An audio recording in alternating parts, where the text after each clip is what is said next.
Anunnaki gods from another planet visited Earth 445,000 years ago in pursuit of gold. They landed with a splash in one of Earth's oceans and built Eridu, home in the far away.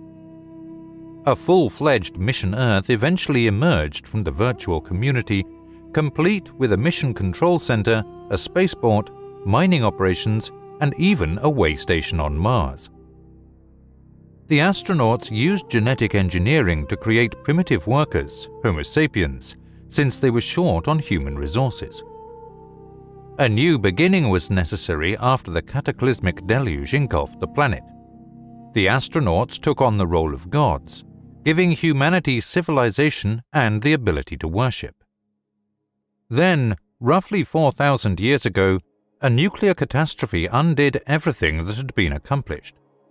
This was caused by visitors to Earth who were engaged in conflicts and wars. Ryan Moorhen drew information from the now famous Moorhen Collection Private Museum in Liechtenstein. It was once curated by his grandfather George Moorhen for the Rothschilds' curated artifacts comprising of the Bible, clay tablets, ancient mythologies, and archaeological finds about what had happened on Earth, particularly the events that had occurred since the beginning of human history. But what had occurred on the astronauts' home planet Nibiru before the events on Earth? What had led to space travel, the demand for gold, and the creation of man?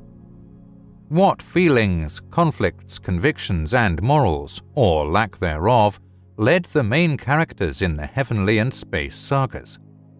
What were the interactions between Nibiru and Earth that were tense? What conflicts erupted between the young and old, between those born on Earth and those who had traveled from Nibiru? And to what extent was what transpired predetermined by destiny? A destiny whose account of the past contains the secret to the future. Would it not be fortunate if one of the main characters, an eyewitness who could tell the difference between fate and destiny, recorded for posterity the how, where, when, and why of it all, possibly the first and last things? But some accomplished just that, and foremost among them was the commander of the first crew of Nephilim astronauts. The biblical stories of creation, Adam and Eve, the Garden of Eden, the Deluge, and the Tower of Babel were based on writings made millennia earlier in Mesopotamia, particularly by the Anunnaki Sumerians, according to scholars and theologians. And they, in turn, made it evident that they had read the writings of the Anunnaki, those who from heaven to earth came, the ancient gods from which they had learned about historical events, many of which took place before civilization had even emerged.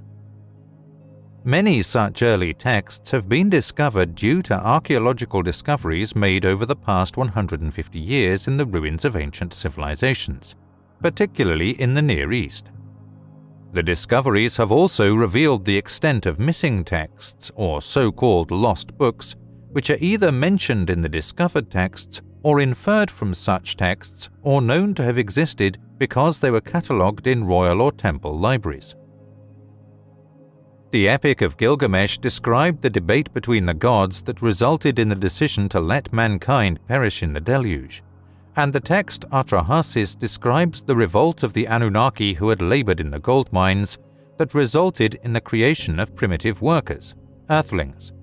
Both contain portions of what is sometimes referred to as the secrets of the gods. The leaders of the astronauts occasionally wrote compositions themselves. Sometimes they dictated the text to a selected scribe, as in the Era epoch, where one of the two gods who had brought about the nuclear catastrophe attempted to blame his rival. Other times, the god served as his scribe, as in the case of the Book of the Secrets of Thoth, the Egyptian god of knowledge, which the god had hidden in an underground chamber. The Bible claims that before giving the commandments to his chosen people, the Lord God Yahweh wrote them on 2 stone tablets he delivered to Moses on Mount Sinai. He recorded the words the Lord spoke to him while he was on the mount for 40 days and 40 nights. Moses had the new set of tablets written on them when he flung down and smashed the original set after the golden calf event. The Book of the Secrets of Thoth would not have been known if it weren't for a story about it preserved on papyrus from the reign of the Egyptian monarch Khufu, Cheops. We would never have known about the divine tablets and their contents.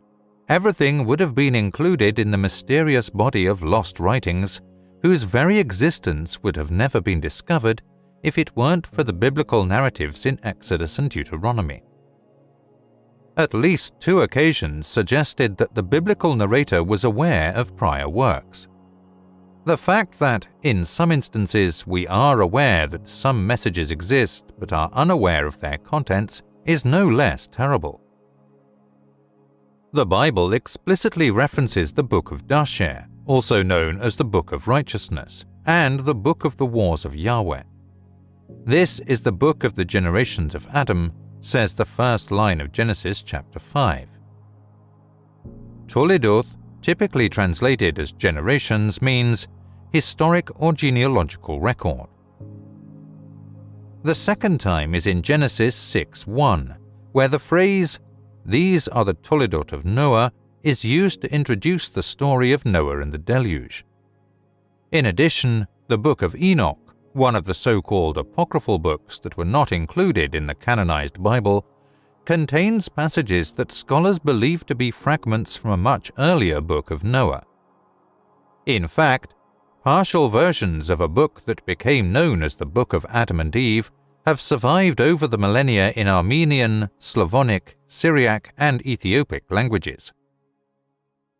The famed Library of Alexandria in Egypt is a frequently cited illustration of the magnitude of lost books.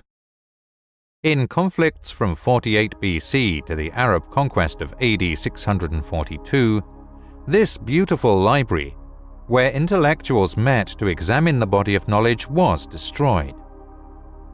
After Alexander's demise in 323 BC, General Ptolemy built a library with more than 500,000 volumes of literature engraved on diverse materials: clay, stone, papyrus, and parchment. The first 5 volumes of the Hebrew Bible translated into Greek are all that is left of its richness.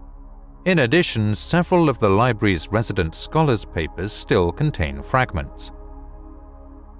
Only via this do we know that in 270 BC, the Greeks gave the Egyptian priest Manetho a commission to chronicle Egypt's history and prehistory. Then it was the demigods, and ultimately, around 3100 BC, the Pharaonic dynasty started. He said that the divine reigns lasted for thousands of years after the flood, during which time there were wars and battles between the gods, and that they had started 10,000 years before the flood. Similar attempts were made to give the Greek savants a record of past events in Alexander's Asian territories, where their rule was transferred to General Seleucid and his successors.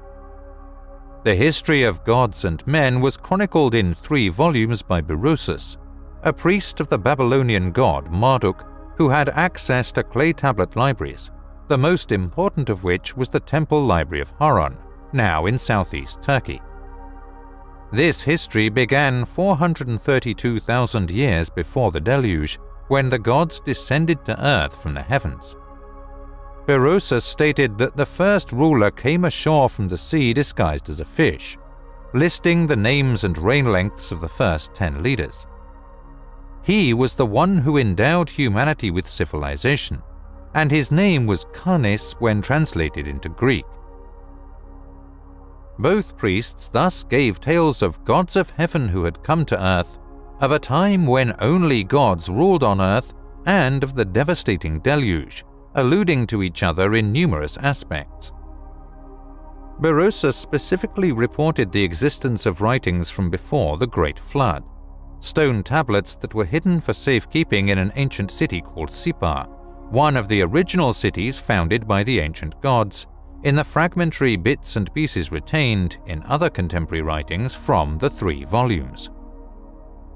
Sippar, like other pre-diluvial towns of the gods, was overrun and destroyed by the deluge, 668 to 633 BC.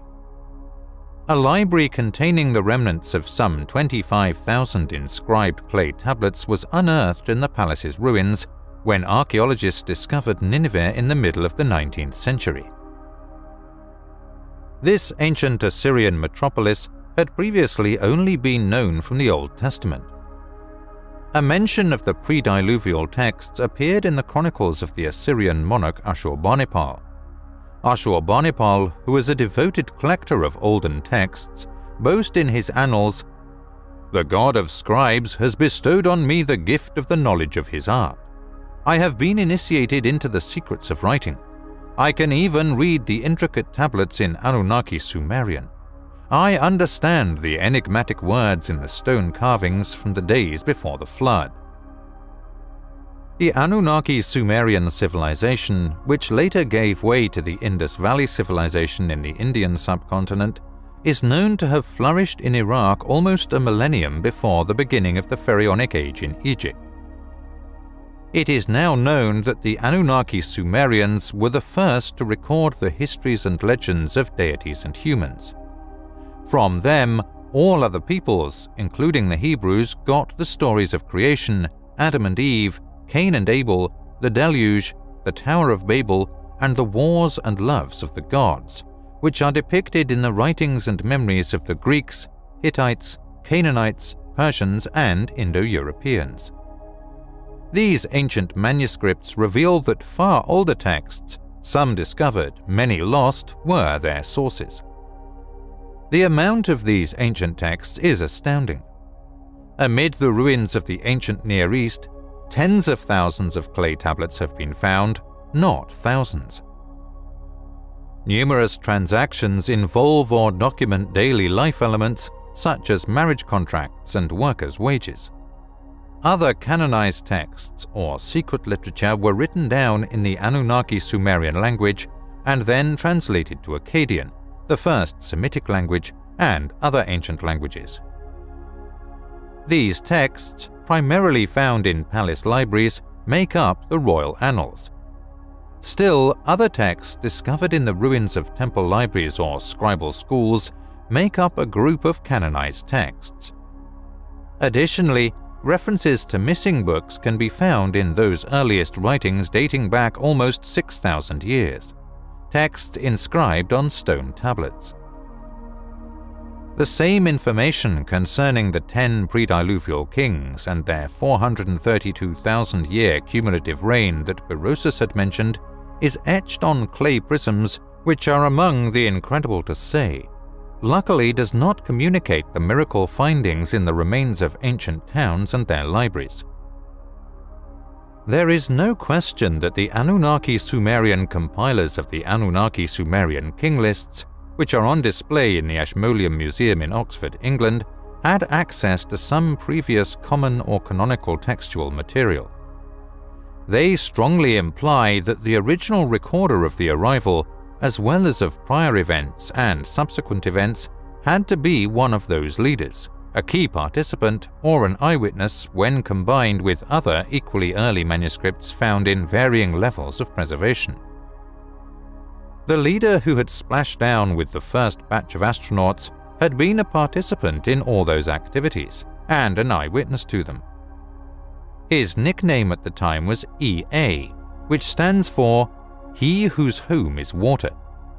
He was disappointed when his half-brother and opponent, Enlil, Lord of the Command, was awarded control of the Earth mission, and his humiliation was only slightly lessened by being given the title ENKI, Lord of Earth.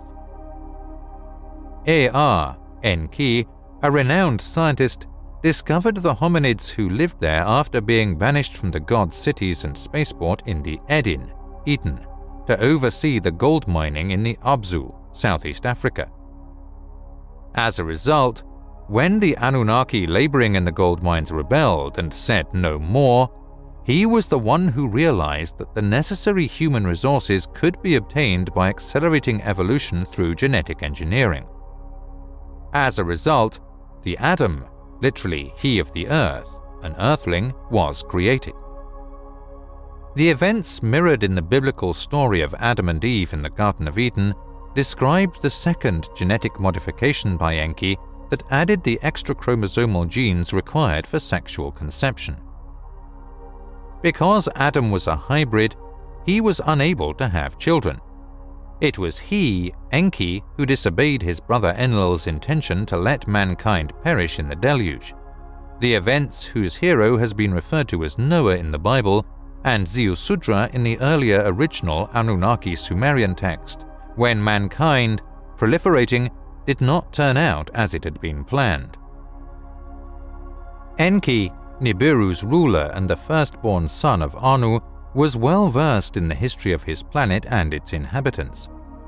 He was a gifted scientist who left the most essential components of the sophisticated Anunnaki knowledge, particularly to his two sons Marduk and Ningishzida, who, as Egyptian gods, were known there as Ra and Thoth respectively.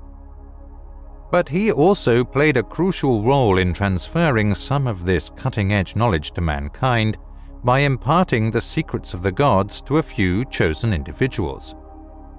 Such initiates recorded those divine lessons as part of humankind's inheritance in at least 2 cases, as they were told to do. One of the earliest lost writings is believed to have been written by Adapa, who is thought to be the son of ENKI by a human woman. Writings regarding time is one of his known works. The other, known as Enmeduranki, was most likely the forerunner of the biblical Enoch, who was carried up to heaven after giving his sons the Book of Divine Secrets, a version that may have survived in the extra-biblical Book of Enoch. Despite being Anu's firstborn, he was not meant to succeed his father as ruler of Nibiru. Enlil, Enki's half-brother, received that honor thanks to complicated succession procedures representing the complicated history of the Nibiruans. ENKI and Enlil were sent to Earth to stop the acrimonious dispute, because Earth's gold may be used to make a barrier to protect Nibiru's vanishing atmosphere.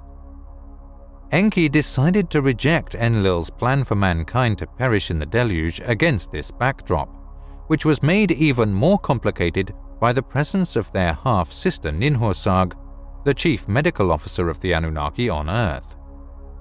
The fight persisted between the two half-brothers' kids and even their grandchildren.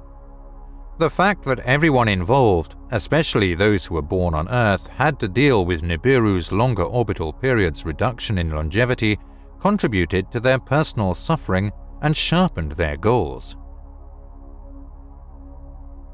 Everything reached a head in the last century of the 3rd millennium BC, when Ninurta, Enlil's firstborn son, and not Marduk, Enki's firstborn by his official bride, asserted that he should inherit the earth. The employment of nuclear weapons due to the brutal fight that included numerous conflicts unexpectedly destroyed the Anunnaki Sumerian civilization.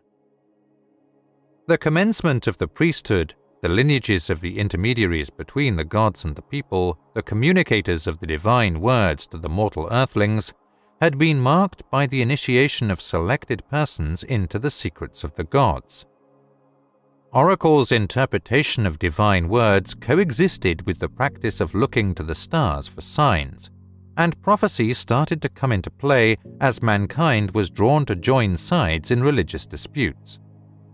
Nabu, Marduk's firstborn son, strove to persuade mankind on behalf of his exiled father that the heavenly signals indicated the coming supremacy of Marduk, and the term to describe such speakers of the gods who proclaimed what was to come was Nabi. These advances made the realization that one must distinguish between fate and destiny more acute. ENKI and Enlil started to reflect philosophically on what was truly fated and could not have been avoided, and what was fated as a result of good or bad choices and free will. ENKI and Enlil sometimes reviewed and remembered the sequence of events and the apparent parallelism between what had happened on Nibiru and what had happened on Earth. The differences between Nam, a destiny like the planetary orbits whose course had been established and was immutable, and Anu, which were previously unquestioned, were now closely examined. Ta, which stood for fate, literally meant a destiny that could be bent, broken, or altered. The former could be predicted, whereas the latter could not, especially if everything was cyclical like planetary orbits. If what was will again be, if the first things will also be the last. The culmination of the nuclear apocalypse forced the Anunnaki leaders to examine their motives, and it heightened the need to explain why it happened in this way to the engulfing human masses. Is someone responsible for this?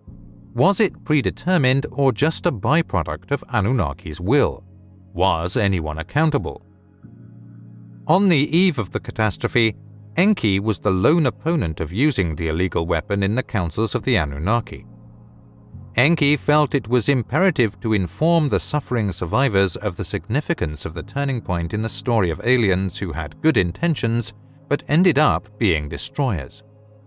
And who better than ENKI, who arrived first and was an eyewitness, to tell the past so that the future could be predicted? Since a lengthy collection covering at least 22 tablets in the Morhen collection was found in the ancient library in Mosul, ENKI documented his autobiography. ENKI is quoted as saying by Nippur, "There was a great deal of flooding when I got closer to Earth. As I got closer to its lush meadows, at my direction heaps and mounds were built up. I constructed my home in a purity spot, giving it a suitable moniker." The lengthy passage tells how ENKI gave his lieutenants tasks to complete, sending them on a trip to Earth. ENKI's story is completed by several additional books. Some are partly in the Morhen collection in Liechtenstein, and the other half in Switzerland, also in a private museum.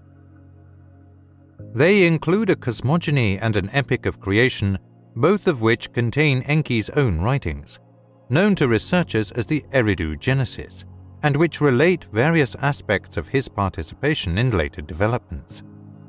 They go into great depth on how Adam was created.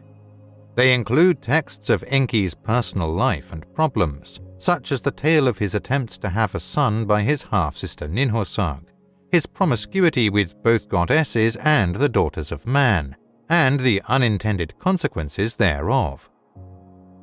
They describe how other Anunnaki, male and female, came to ENKI in his city Eridu to obtain the Me, a data disk from him that encoded all aspects of civilization. The division of Earth's kingdoms between ENKI and Enlil by Anu averted a flare-up of their feuds, as noted in the Atrahasis narrative. The discussions in the Council of the Gods about the fate of humanity and ENKI's deception, which is known as the story of Noah and the Ark, are almost verbatim in texts documenting the events before the deluge. Until one of its original Mesopotamian versions was discovered in the tablets of the Epic of Gilgamesh, this story was only known from the Bible. The main body of recorded memories of the events of gods and mortals can be found in Anunnaki Sumerian and Akkadian clay tablets, Babylonian and Assyrian temple libraries, Egyptian, Hittite, and Canaanite myths, and biblical tales. For the first time, Ryan Morhen has brought together and exploited this scattered and dispersed data to reconstruct ENKI's eyewitness account. The autobiographical memoirs and incisive forecasts of an extraterrestrial god. Even though Ryan Morhen's grandfather was an Assyriologist who curated the collection of which it is named, and he has also studied Near Eastern history for almost 33 years, it took him 7 years to gain access to the collection with special permission from the Rothschilds. It reminds me of Yahweh's instructions to the prophet Isaiah, 7th century BC, which are presented as a text delivered by ENKI to a chosen scribe, a book of witnessing to be unsealed at a suitable time.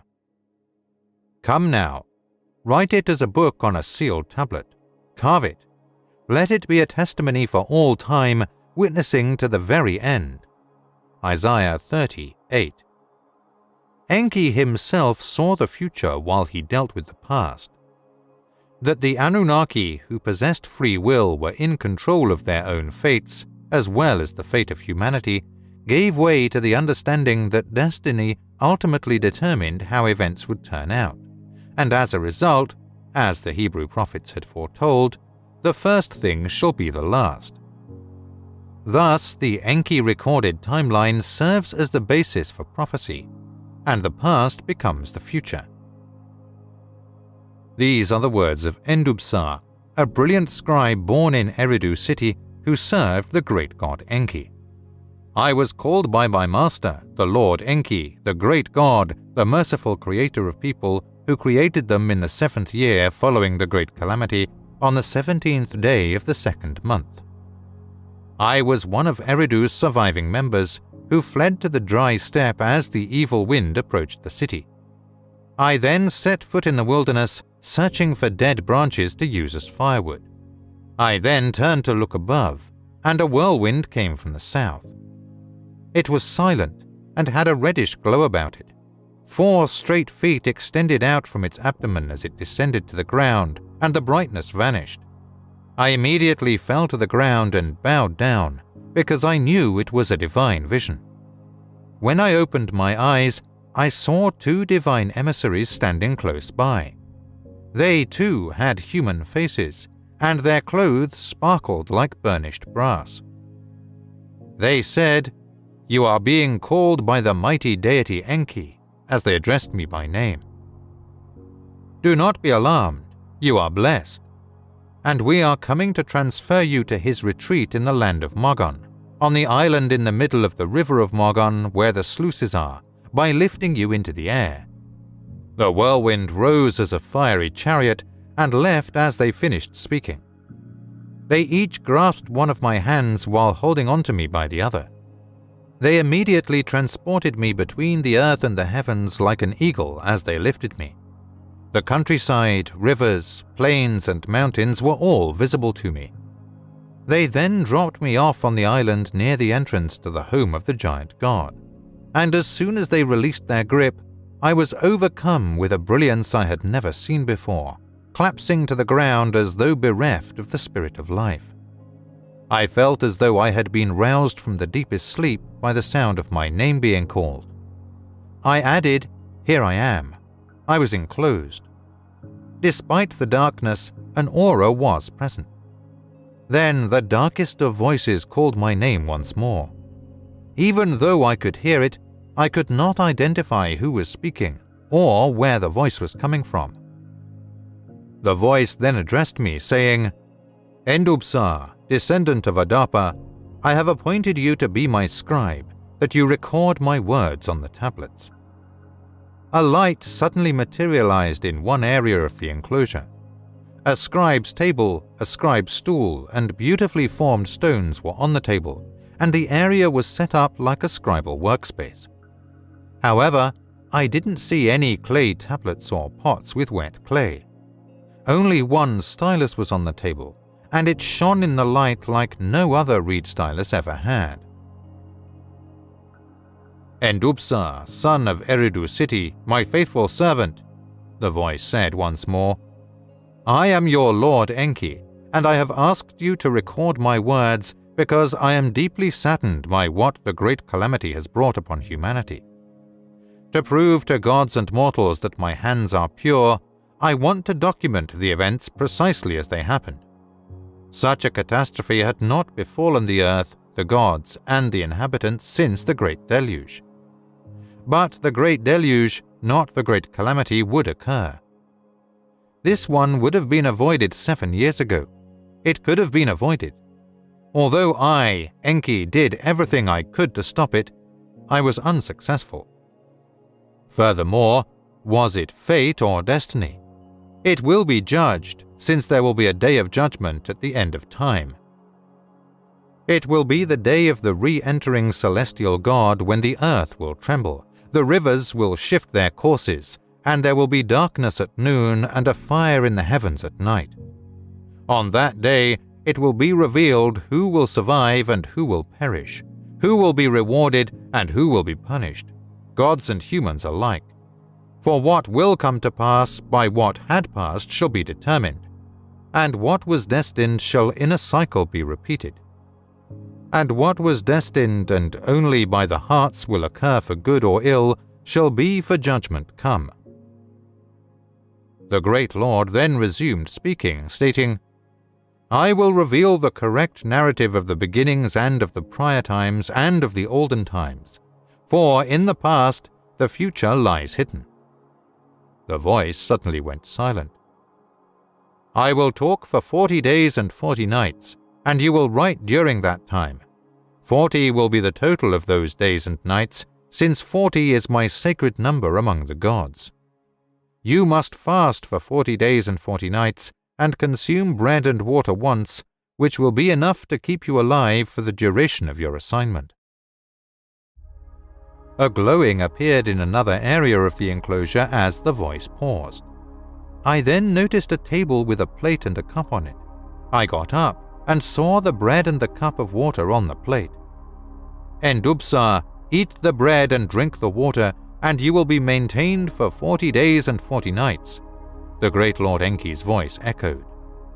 And I followed the instructions.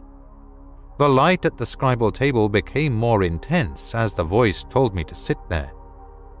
I couldn't see any doors or openings where I was, yet the glowing was as bright as the midday sun. The voice asked, What do Endubsa the scribe?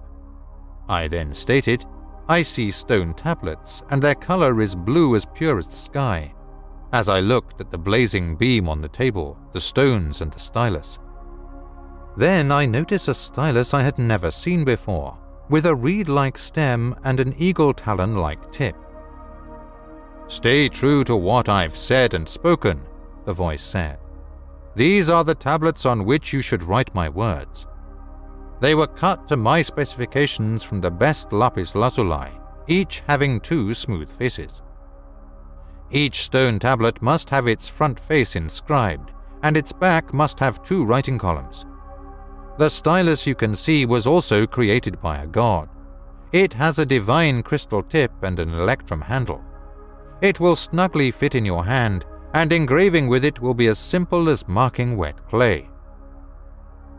There was a pause, and I touched one stone. The surface felt soft and smooth, like smooth skin. I then took the holy stylus, which was as light as a feather. The great deity Enki then spoke, and I recorded his words verbatim in my writing. His voice was booming, occasionally approaching a whisper. His voice conveyed grief or agony as much as pride or joy. I took another tablet to continue after one had been written on all of its faces.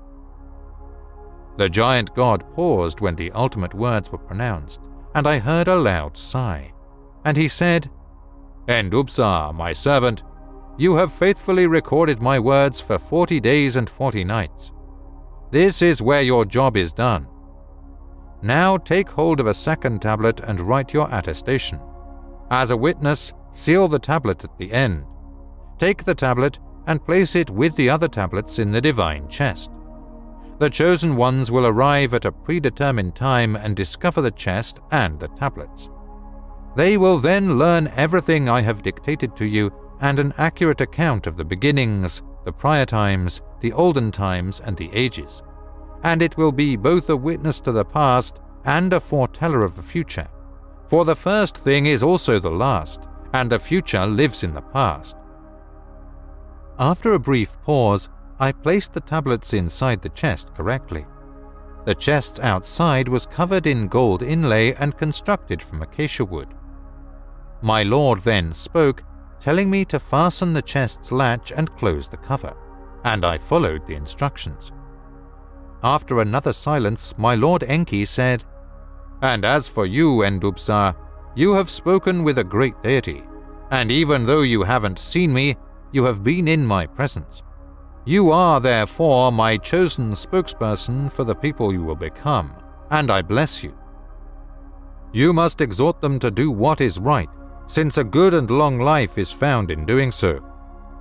And it would be best if you consoled them, because in 70 years the towns will be restored and the crops will resprout. Warfare will coexist with times of calm, Kingdoms will rise and fall, and new nations will grow powerful.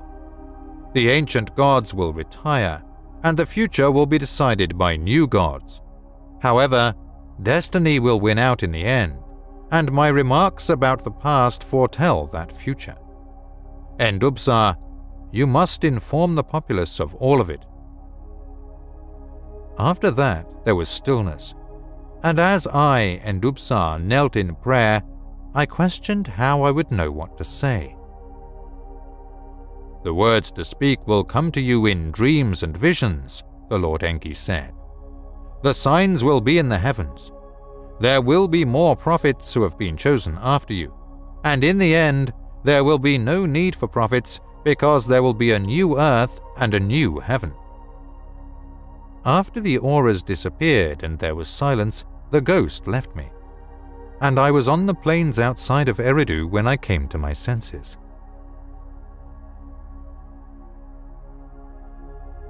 Summary of the Moorhen Collection Akkadian Tablet, MC2894A. Bewailing the emptiness of Sumer. What happened when the radioactive cloud expanded and the gods left their cities? The discussions held at the Gods' Council. The terrible choice to use weapons of terror. The beginnings of the gods and Nibiru's incredible armaments, North-South wars, union and dynastic rule on Nibiru, the location of Nibiru in the solar system. Climate change is brought on by a declining atmosphere. The attempt to get gold to protect the atmosphere fails. Alalu, a usurper, ignites volcanic gases with nuclear bombs. A dynastic successor named Anu overthrows Alalu. Alalu escapes Nibiru by stealing a spacecraft. Moorhen Collection Akkadian Tablet MC2894A. The firstborn son of Anu, Lord ENKI, who rules over Nibiru, spoke these words. "I cry laments with a heavy heart, and bitterly laments flood my heart. How devastated is the country? How has the evil wind taken its people? How have the stables and sheepfolds been emptied? How severely has the evil wind affected the cities, causing their inhabitants to pile up like dead bodies? How much has the evil wind affected the fields, leaving their greenery withered? How much are the rivers in love? The once pure, beautiful waters have been poisoned, and no one swims anymore. Sumer is empty of its black-headed inhabitants. All life has vanished. It is also empty of its cattle and lambs. The hum of milk churning has gone silent. Only the wind howls in its gorgeous cities. The only odor is death. The temples whose gods raised their heads to heaven have been forgotten. The scepter and tiara are no longer present. No lordship or kingship command exists. The two big rivers, previously lush and life-giving banks, now only support weeds. Highways and roads are untraveled. Thriving Sumer is like an abandoned wasteland.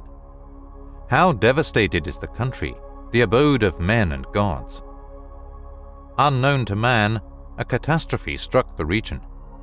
A catastrophe that humankind had never experienced before and was unstoppable. A disrupting hand of horror was laid upon all the regions from west to east. The gods were as helpless as men in their cities. An evil wind inflicted a great calamity in its path. A storm formed in a remote plain. A wind that brings death and travels from west to east has been fated to follow that path. A storm is as devastating as a deluge, destroying not with water but with wind, overwhelming not with tidal waves but with poisoned air. It was created by fate rather than destiny. The great gods had brought about the great calamity in their meeting. It was approved by Enlil and Ninhursag. I was the only one pleading for a halt. I fought day and night to accept the sky's will, but in vain. The warrior son of Enlil, Ninurta, and my son Nergal poisoned weapons and let them loose across the vast plain. We were unaware that an evil wind would follow the brilliance. Now they sob in pain. Who could predict that the storm that brings death, born in the west, would make its way to the east? Now the gods lament. The gods in their sacred cities watched in disbelief as the evil wind traveled towards Sumer. The gods left their temples to the wind and, one by one, left their city. I was powerless to stop the poisonous cloud as it moved toward my city, Eridu. Get away to the vast steppe. I gave orders to the people. I left the city with ENKI, my wife. Enlil was powerless to halt it at his city of Nippur, where the bond heaven-earth was created. The evil wind was blowing against Nippur. Enlil hastily launched his celestial boat with his wife. Nanna begged his father Enlil for help at Ur, the capital city of Sumer. Nanna was the hand of fate and disregarded his father's pleas in the temple's location, which rises to heaven in 7 steps. Turn the evil wind away, O great God who gave birth to me, and gave the kingship to Ur. In a plea, Nanna. Continue to honor the great deity who controls fortunes by sparing Ur and her inhabitants. Nanna filed a protest. Noble son, your excellent city lordship was granted. Eternal reign was not, replied Enlil in response to his son Nanna. Ningal, grab your wife and run from the city. Even I, who set the fates, am powerless to change destiny, my brother Enlil said. But unfortunately, it was not destiny. A tragedy that hasn't been this serious since the flood gods and humans were hit. Sadly, it wasn't fate. The great deluge and the great calamity of the death-dealing storm were both predestined to occur. It was brought about by the breaking of a vow, by a council vote, and the deployment of weapons of terror. The poisoned weapons were released by choice rather than fate, and the lot was decided upon by thought. My firstborn caused the immediate destruction of my 2 sons. Revenge was in their hearts for Marduk. Marduk is not entitled to ascendancy. I will confront him with weapons, Ninurta said. Firstborn Enlil yelled. He gathered an army of people, using Babilai to declare the center of the earth. So yelled Nergal, Marduk's brother. In the big gods' meeting, poisonous phrases were said. I spoke up against haste day and night. Peace, I offered advice. Why does opposition persist when the populace has erected his divine image a second time? I begged the question. The age of Marduk in the sky has yet to come. Has each instrument been examined? I repeated my question. Ningish Zida, my own son, and other heavenly indications are mentioned. I knew that his heart could not forgive Marduk for what he had done to him. Enlil on Earthborn encountered Nanna, who was also unyielding. Marduk established his own home during my time in the northern city. Then he said, the youngest son of Enlil, Ishkur, was sentenced to punishment and told to whore after the people he had created in his domains. Utu, son of Nanna, aimed his anger at Marduk's son Nabu and attempted to take control of the location of the celestial chariots. The identical twin of Utu, Inanna, was enraged and continued to demand that Marduk be punished for killing her beloved Dumuzi. Mother of the gods and humans, Ninhursag, looked elsewhere. Why is Marduk not present? All she said was, Gibil, my own son, said somberly, Marduk has disregarded all pleadings and asserts his sovereignty based on signs from heaven. The only way to stop Marduk is with guns, Enlil's firstborn Ninurta yelled. It was essential to Utu to keep Marduk's hands off the place of the celestial chariots so it wouldn't crumble. Then he said, Let the old weapons of terror for eradication be utilized, angrily commanded Nergal, lord of the lower domain. I looked at my own son in astonishment. Using fear weapons in brother-against-brother battles has been forbidden. There was silence rather than agreement. Enlil spoke quietly, saying, Punishment must be meted out. The evildoers shall be as birds without wings. Marduk and Nabu us of legacy are depriving. Let them of the place of the celestial chariots be deprived. Let the area be burned to a crisp. The one who scorches let me be, yelled Ninurta. Excitedly, Nergal jumped up and yelled, Let the towns of the evildoers likewise be demolished. Let me obliterate the cities of wickedness. Let the Annihilator be my name after that. I firmly asserted that since earthlings were our creation, neither the pious nor the sinful should perish. My co-creator Ninhursag approved, saying, The issue is between the gods alone to settle. The people must not be hurt. Anu was paying close attention to the conversations and the celestial home. Anu, who controls destiny, spoke from his heavenly home. Let the weapons of terror be used this once. Let the place of the rocket ships be destroyed.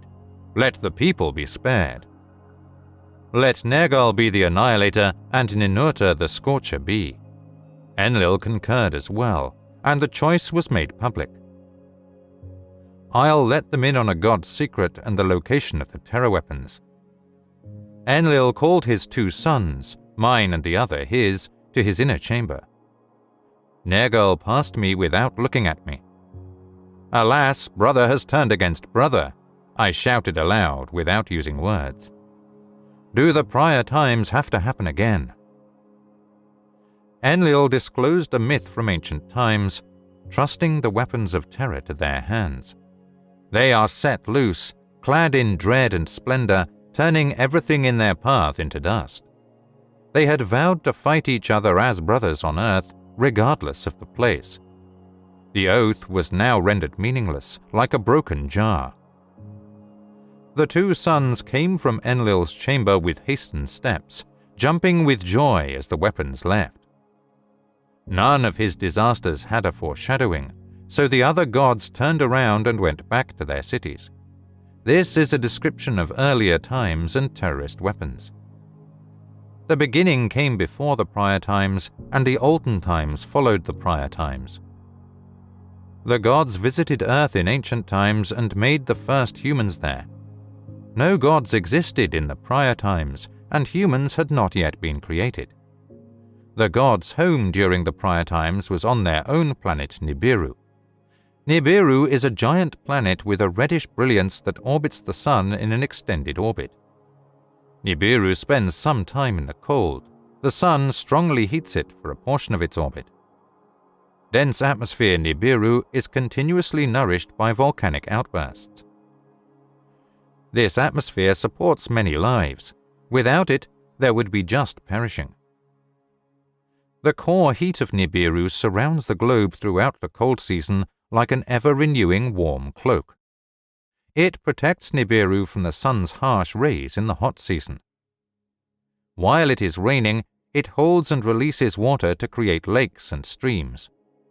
All kinds of life have sprung out in the waterways and on the land because of the lush vegetation that blankets our atmosphere, feeding and protecting it.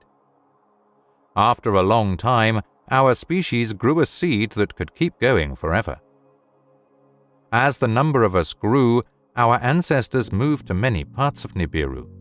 Some worked the land, and some with 4 legs took care of the animals. Some of them lived in the mountains, and some of them lived in the valleys. Rivalries and encroachments led to fights, and sticks were used as weapons. Clans formed tribes, and 2 big nations stood face to face. The country of the north took up arms against the country of the south. What was held by hand was turned into missiles that shot forward. Thunderous and bright weapons made things even scarier. The entire world was at war for a long time, and brothers fought against brothers. Both north and south were affected by death and destruction. For a long time the land was empty, and there wasn't much life. Then a truce was called, and efforts to make peace were made. The messengers told each other, "Let the nations come together. Let there be one throne on Nibiru and one king who rules over everyone. Let a leader from the north or south be chosen by chance, and let there be only one king. If he is from the north, the south should choose a woman to be his wife and rule with him. If a south man is chosen by lot, he should marry a north woman. Let them be husband and wife and become one flesh. Let their firstborn son take over. Let this create a unified dynasty and bring peace to Nibiru for good. Peace began amid the wreckage. North and south were brought together by marriage. The royal throne became one body, and a line of kings went on without a break. After peace, the first king was an influential leader from the north. He was chosen by drawing lots. He was honest and fair, and his decisions were respected. He built a beautiful city to live in. It was called Akkad, which means unity. For his rule, he was given the title Celestial One, which meant he was a king. He brought law and order back to the land by force and made the rules and laws. He put governors in charge of each land. Their primary jobs were to restore and reclaim the land. In the royal records, it was written that he united the lands and brought peace back to Nibiru. He built a new city, fixed the canals, and fed the people, so there was plenty of food on the land. He chose a young woman from the south to be his wife. She was known for both love and war. Antu was her royal title, and her given name cleverly meant the leader who is Anu's spouse. She had 3 boys and no girls with Anu. She gave her first son the name ENKI, which means a solid foundation in the language of Anu. He sat on the throne by himself, and the choice of a wife was put off twice. The palace was filled with concubines during his rule, but he never had a son. So the dynasty began with Enki's death, since he had no children. Even though he wasn't the firstborn, the middle son was named the legal heir. One of 3 brothers was called Lutu Nergal by his mother since he was a child. His name meant the one in the middle. From the royal records, Enki is called. In divine kingship, the name of the one who is Anu's son is shown through the generations. He was the 3rd person to rule Nibiru. His father, An, was the 2nd. He married the daughter of Enki's half-brother Nin, called Lil, the Lady of Lil. Anib and Ninib had a son. He was the 4th king to take over the throne based on the number of kings. Anshargal wanted to be known by his royal name, which meant Anu's prince, who is the greatest of princes. His wife Kishargal was his half-sister. They both had the same name. His primary goal was to learn and understand. He worked hard to learn how the heavens worked. He looked into Nibiru's big circle, whose length had to be set at a shah. 1 year on Nibiru was used to track how long each king or queen ruled. He split the shah into 10 parts and then announced 2 festivals. When the earth was closest to the sun, a festival of warmth was held. When Nibiru went to its faraway home, the festival of coolness was set up. The 2 were set up to replace all the old festivals of tribes and nations and bring people together. He set up laws for husbands and wives and sons and daughters by decree. He also made the customs of the first tribes the law for the entire land. During the wars, there were many more women than men. He made rules that said 1 male could have over 1 female. By law, only 1 wife can be the official spouse. This wife is called the first wife to be called. By law, the firstborn son took over for his father. By following these rules, people soon needed clarification. If the firstborn son wasn't from the first wife, then a son was born by the first wife, who became the legal heir by law? Who will be the next leader? The one with the most firstborn children? The one who was born by the first wife? The youngest son, the heir by law, who will get the money? Who will do well?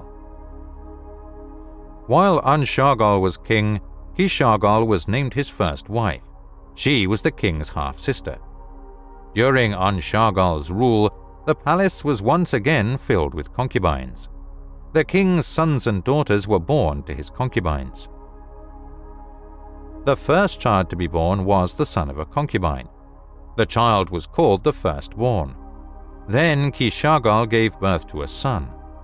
By law he was the heir, but he was not the firstborn.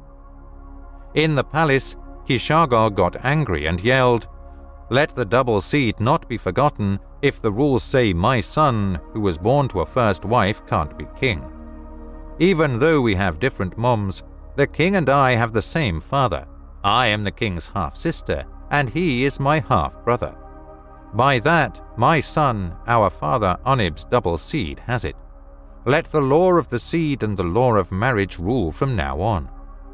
From now on, a son by a half-sister should take the throne before all other sons." An-Shargol liked the law of the seed when he thought about it. It would keep his wife and concubine's marriage and divorce from getting mixed up. In their meeting, the king's advisors agreed on the law of the seed for succession. The scribes wrote the decree because the king told them to. So, based on the law of the seed, the name of the next king was made public. He was given the name Anshar, which means king. He was fifth in line for the throne. This is the story of Anshar's rule and the kings who came after him. When the law was changed, there was fighting among the other princes. There were words, but there was no rebellion. As his half-sister and wife, Anshar chose. He made her his first wife and gave her the name Kishar. So, because of this law, the dynasty kept going. During Anshar's rule, the crops in the fields got smaller, with fewer fruits and grains. From one circuit to the next, their heat got more muscular as they got closer to the sun, while the coolness in the faraway home got more biting. In Akkad, the city of the throne, the king and many wise people got together. People with a lot of knowledge and intelligence were told to ask questions. They looked at the land and soil and tried out the lakes and streams. It's happened before, and some people said Nibiru had grown in the past when it was colder or warmer. It has a fate since it is part of the circuit of Nibiru. Others who knew the edge and watched the circuit did not think about Nibiru's destiny being to blame. They found that there had been a breaching in the atmosphere. Spitting up were volcanoes, the atmosphere, forebears, and people who burped less. The air on Nibiru has become less dense, and the protective shield has shrunk. Pestilences spread during the rule of Anshar and Kishar, and no amount of work could stop them. The throne was then taken over by their son Enshar, who was the sixth member of that family. Lord of the Shah was what the name meant. He was born with a lot of knowledge and learned a lot throughout his life. He looked for ways to fix the problems, like Nibiru's path through the heavens, and he did a lot of research. It wrapped around 5 beautiful planets in its loop of the sun's family. He had their atmospheres looked at, seeing if there were any ways to heal them. He gave each one a name. He honored their ancestors and thought of them as heavenly couples. The first 2 planets he saw were An and Antu, like twins. Anshar and Kishar, the biggest ones, were outside Nibiru's circle. Gaga, among others, traveled as a messenger, sometimes meeting Nibiru first. As the sun went around, 5 heavenly beings greeted Nibiru. Beyond the hammered bracelet, the sun made a circle like a boundary. The hammered bracelet was like a guardian of heaven's forbidding area, protecting it from chaos. The bracelet kept the 4 other children of the sun from getting hurt. Enshar set out to study how the 5 greeters made people feel. In Nibiru's loop, 5 things were carefully looked at. What atmospheres they had were closely looked at by watching them and using celestial chariots. The findings were surprising, and the discoveries were hard to understand. Nibiru's atmosphere breaching got worse from circuit to circuit. In the councils of the wise, people talked about cures and ways to bandage wounds with great interest. A new shield was tried to cover the planet, but it all fell back to the ground. The volcanoes that spewed ash were looked at in councils of the wise. The atmosphere was created by volcanoes spewing ash into the air, and it hurt when they stopped. Let people devise new ways to burp, and let volcanoes spew again, what one savants group said.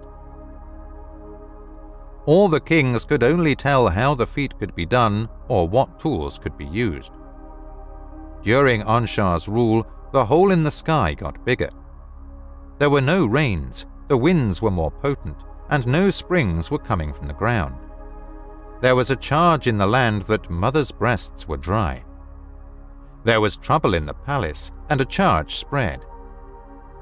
As his first wife, he married his half-sister Enshar, which was against the law of the seed.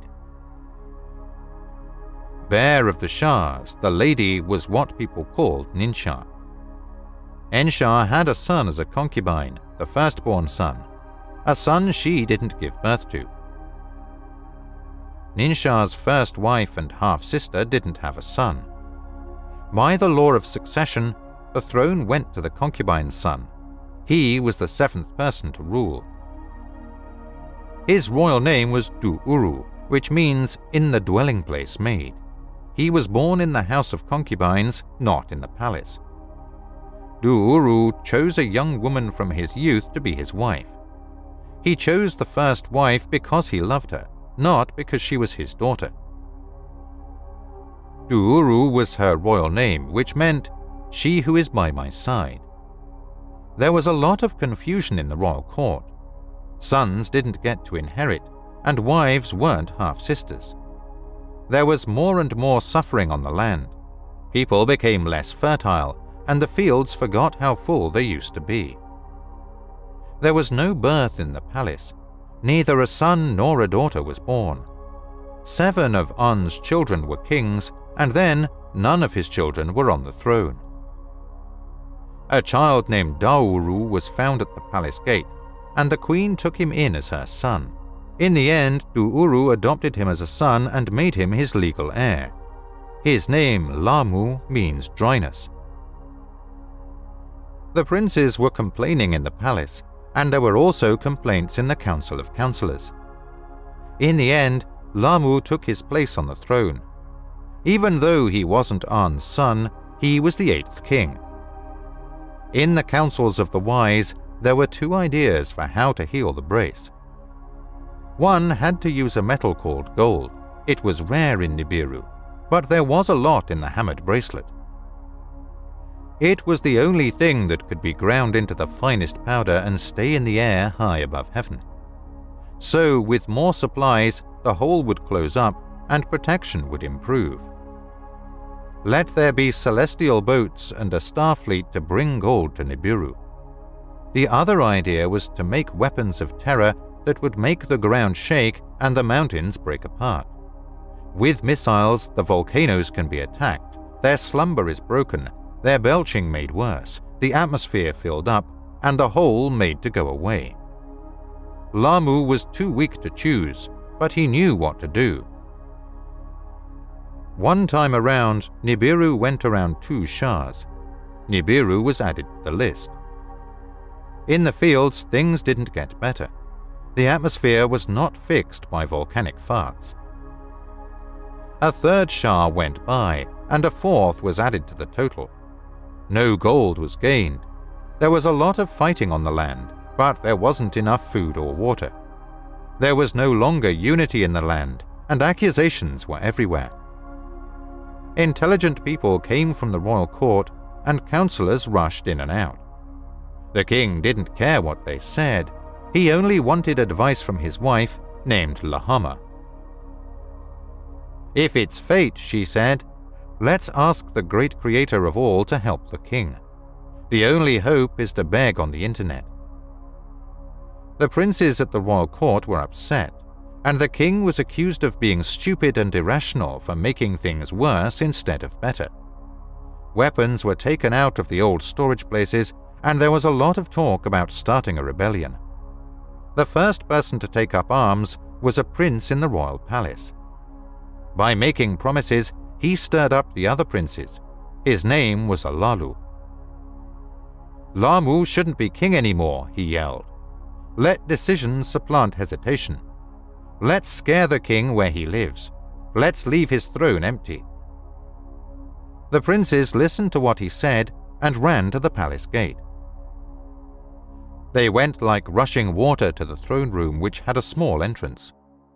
Alalu was after the king, who ran to the palace's tower. There was a fight in the tower, and Lamu fell to death. "No more Lamu," Alalu called out. Alalu ran to the throne room and sat on the throne as quickly as he could. He told everyone with joy that the king was dead. He made a king with no rights or counsel. Some people were content that Lamu had died, while others were saddened by what Alalu had done.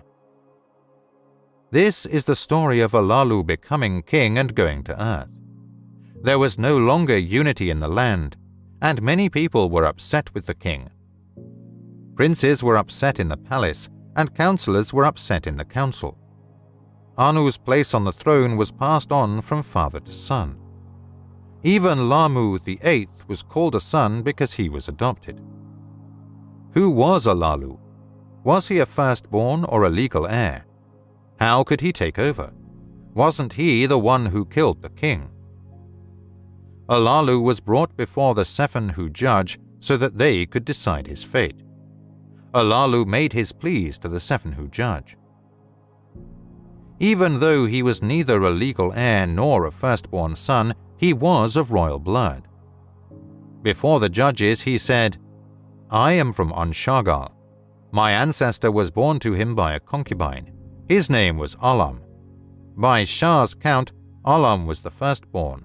The throne belonged to him, but the queen used her cunning to take away his rights. She made a law of the seed out of nothing, and her son became king. She took the kingship away from Alalu and gave it to her son. I followed Alalu's lineage. The seed of Anshagal is in me." The seven who judge paid attention to what Alalu said. They took the matter to the Council of Councillors to find out if it was true. The royal records were carefully read from the House of Records. Anu and Antu were the first king and queens. They had 3 sons but no daughters. ENKI was the firstborn. He died on the throne and had no children. In his place, the middle son took the throne. His name was Anib. Anshagal was his first child and his throne. After him, the firstborn did not stay on the throne. The law of succession by the law of the seed was replaced by a new law. The firstborn was the son of a concubine, but the law said he didn't have the right to be king. Instead, Kishagal's son became king. This was because she was a half-sister of the king. The firstborn, the son of the concubine, was not written down in the history books. "Of him I am descended," Alalu cried out to the councillors. By the law of succession, he was the rightful king. By the law of succession, I am now the rightful king. The councillors of Alalu hesitated before taking the truth oath that was asked of them. Alalu took the oath of life and death, and as king, he thought about what the council had to say. They called the elders and the princes together, and the decision was made before them. A young prince stood up from the group of princes. He had something to say about being king. He told the assembly that succession needs to be looked at again. "Even though I wasn't the firstborn or the queen's son, I came from pure seed. The essence of An is still in me, and no concubine has changed that." The words shocked the councillors, and they told the young prince to come closer. They asked what he was called. "It's Anu. I was named after my grandfather An." When they asked about his family tree, he told them about An's 3 sons. ENKI was An's firstborn, but he died without a son or daughter. Anib was the middle son. He took the throne instead of ENKI. He married Anib, who was the daughter of his younger brother. From that point on, the succession is written down in the history books. Who was that younger brother? One of the purest seed and the son of An and Antu? The counselors just looked at each other in shock. His name was Enugu, Anu told them. He was my great-great-grandfather. His wife Ninuru was his half-sister, and her firstborn son was named Inama. Seed and succession laws said that his wife was his half-sister, and she gave him a son. By law and seed, the generations kept coming from the same family. My parents named me Anu after our grandfather An. We have been kicked off the throne, but were not kicked off. An's pure seed, let Alalu be removed, let Anu be king, a lot of councillors yelled. Others gave advice. Let there be no fighting, and let unity win. They called Alalu to tell him what they had found. Alalu put his arm around Prince Anu and spoke to him in this way. Even though we have different parents, we both come from the same ancestor. Let's live in peace and help Nibiru return to plenty together. Let me keep the throne, and you take care of the next king. He said to the council, let Anu be crown prince, let his son marry my daughter, and let the heirs unite. Let him be my successor. Anu bent down in front of the council. He said the following to the group. I will be Alalu's cupbearer and his heir apparent. As his bride, he will choose a son of mine or a daughter of his. That was the council's decision, written down in the royal records. In this way, Alalu stayed seated on the throne. He called on the wise people, geniuses and commanders. He consulted and learned a lot that helped him decide. He permitted boats from the heavens to be built to find the gold in the hammered bracelet. The boats were crushed by the hammered bracelets, and none returned. Let the weapons of terror be used to cut open Nibiru and let the volcanoes erupt again. He then gave an order. With weapons of terror, chariots in the sky were loaded with terror missiles and fired from the sky at volcanoes. The mountains moved as bright light and thunder exploded, and the valleys shook. There was a lot of happiness in the land, and there were hopes for plenty. Anu was in the palace for Alalu, who was in charge of the cups. He would bow at Alalu's feet and give Alalu the cup to drink from. Alalu was the king, and Anu worked for him as a servant. There was less joy in the land. The rain stopped, and the winds got more robust. The amount of gas that volcanoes blew out didn't get worse, and the hole in the atmosphere didn't get fixed. Nibiru's circuits kept going around in the sky. It got harder to handle the heat and cold from circuit to circuit. The people of Nibiru stopped respecting their king because he made things worse for them instead of better. Alalu stayed in his seat on the throne. The most powerful and wise prince, Anu, was standing before him. He would bow to Alalu's feet and give Alalu the cup to drink from. Alalu was the king of Nibiru for 9 times that were measured. In the 9th Shah, Alalu and Anu fought. Alalu challenged him to fight hand-to-hand with no clothes on. Anu said, "Let the winner be king." They fought in the public square. Doorposts and walls shook as they did so. Alalu bent his knee and fell on his chest to the ground. Alalu was defeated in battle, and Anu was hailed as king and taken to the palace. However, Alalu did not return to the palace. He sneaked away from the crowds because he feared doing what Lamu did. He quickly went to where the celestial chariots were, but no one knew. Alalu got into a chariot that could shoot missiles and shut the door behind him. He went into the front chamber and sat in the commander's chair. That which shows the way filled the chamber with a bluish glow. He woke up the firestones, and their humming sound was mesmerizing. He brought to life the chariot's great cracker which was shining with a reddish light. Alalu from Nibiru got away in the celestial boat without anyone else knowing. Alalu set his course for a snowy earth. He chose his destination from the start by keeping it a secret. What the second part of this Akkadian tablet MC2894A says. Alalu's flight in a spacecraft that had nuclear weapons. He heads for the seventh planet, Ki, Earth. Why he thinks gold will be on Earth. The history of the solar system, the water, and the gold of Tiamat. The first time Nibiru was seen from space. The battle of the gods and the breakup of Tiamat. Earth, half of Tiamat, gets her water and gold. Kingu, Tiamat's giant satellite, becomes Earth's moon. Nibiru will continuously circle the sun. When Alalu came to Earth and touched down. When Alalu finds gold, Nibiru's fate is in his hands. The reverse side of Moorhen Collection Akkadian Tablet MC2894A. Alalu set his course for snowy Earth, but kept his destination a secret. Alalu went to off-limits places. No one had been there before, and no one at the Hammered Bracelet had tried to cross there. A secret from the start, Alalu's path has shown. It put the fate of Nibiru in his hands, and he devised a plan to make his kingship universal. He had to go into exile on Nibiru, but he risked death.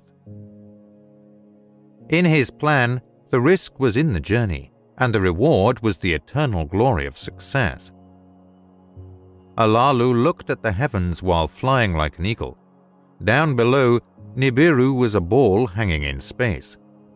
Its shape was beautiful, and its light lit up the sky. It was a considerable size, and when it burped, fire shot out. Its red, life-giving envelope was like a churning sea. The break was clear, like a dark wound in the middle of it. When he looked down again, the large hole had become a small tub. When he looked again, Nibiru's bright ball had become a small fruit. The next time he looked, Nibiru was gone from the vast dark sea. Alalu's heart was filled with regret, and fear held him by the hands. He made a choice to wait. Alalu thought about stopping in his tracks. Then he went back from being brave to make a decision. The chariot went 100 leagues, then 1,000 leagues, and then 10,000 leagues. Darkness was the darkest in the vast heavens, and the eyes of the stars far away were blinking. Alalu traveled more leagues, and then he saw something that made him very happy. In the vastness of the heavens, he was greeted by the messenger of the gods. Little Gaga, the one who shows the way, was welcomed by Alalu as he went around the circle. Before and after the celestial Antu, it would move with an uneven gait. It could face forward or backward because it had two faces. Alalu once thought that its first appearance was a good sign. He is welcomed by the gods of the sky. So was what he thought.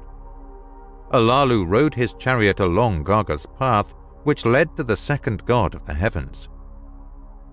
Soon after, King Enshar gave it the name Celestial Antu. It was getting dark in the deep. She was as blue as clean water and the beginning of the upper waters. Alalu was amazed by how beautiful the scene was, so he kept a safe distance from the course. In the far distance, Antu's wife shimmered. She was the same size as Antu. His wife's double, An, was known for being a greenish blue.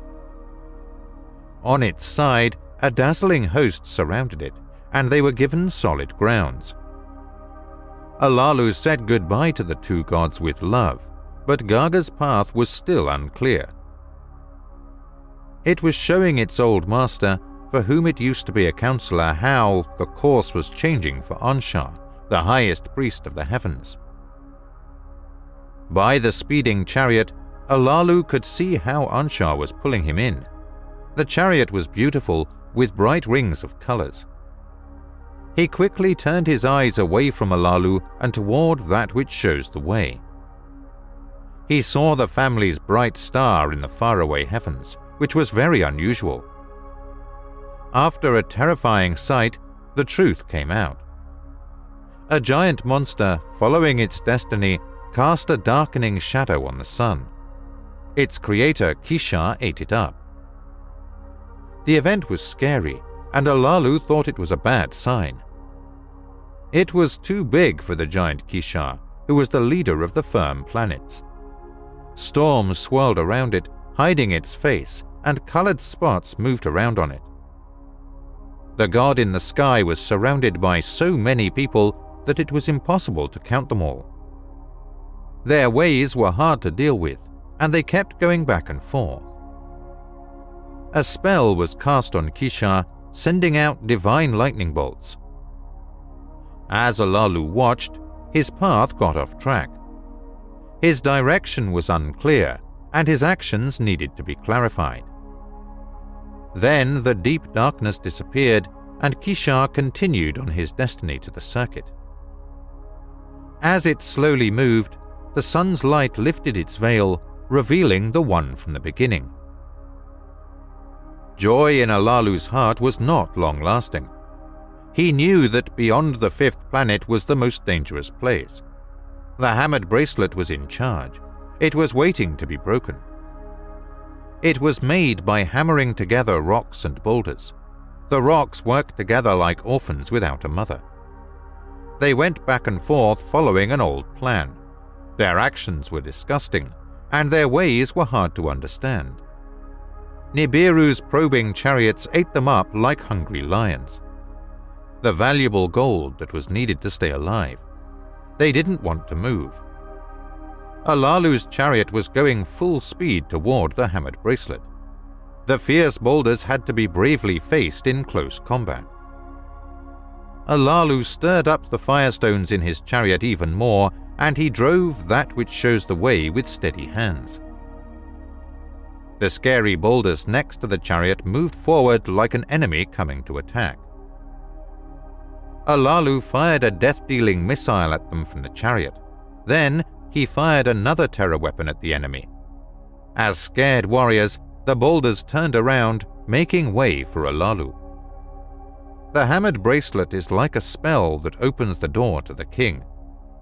Even though Alalu was very deep and dark, the heavens were easy to see. He was not defeated by the bracelet's power. His mission did not end. In the distance, the sun's fiery ball, which was also its brilliance, was sending out rays of light toward Alalu.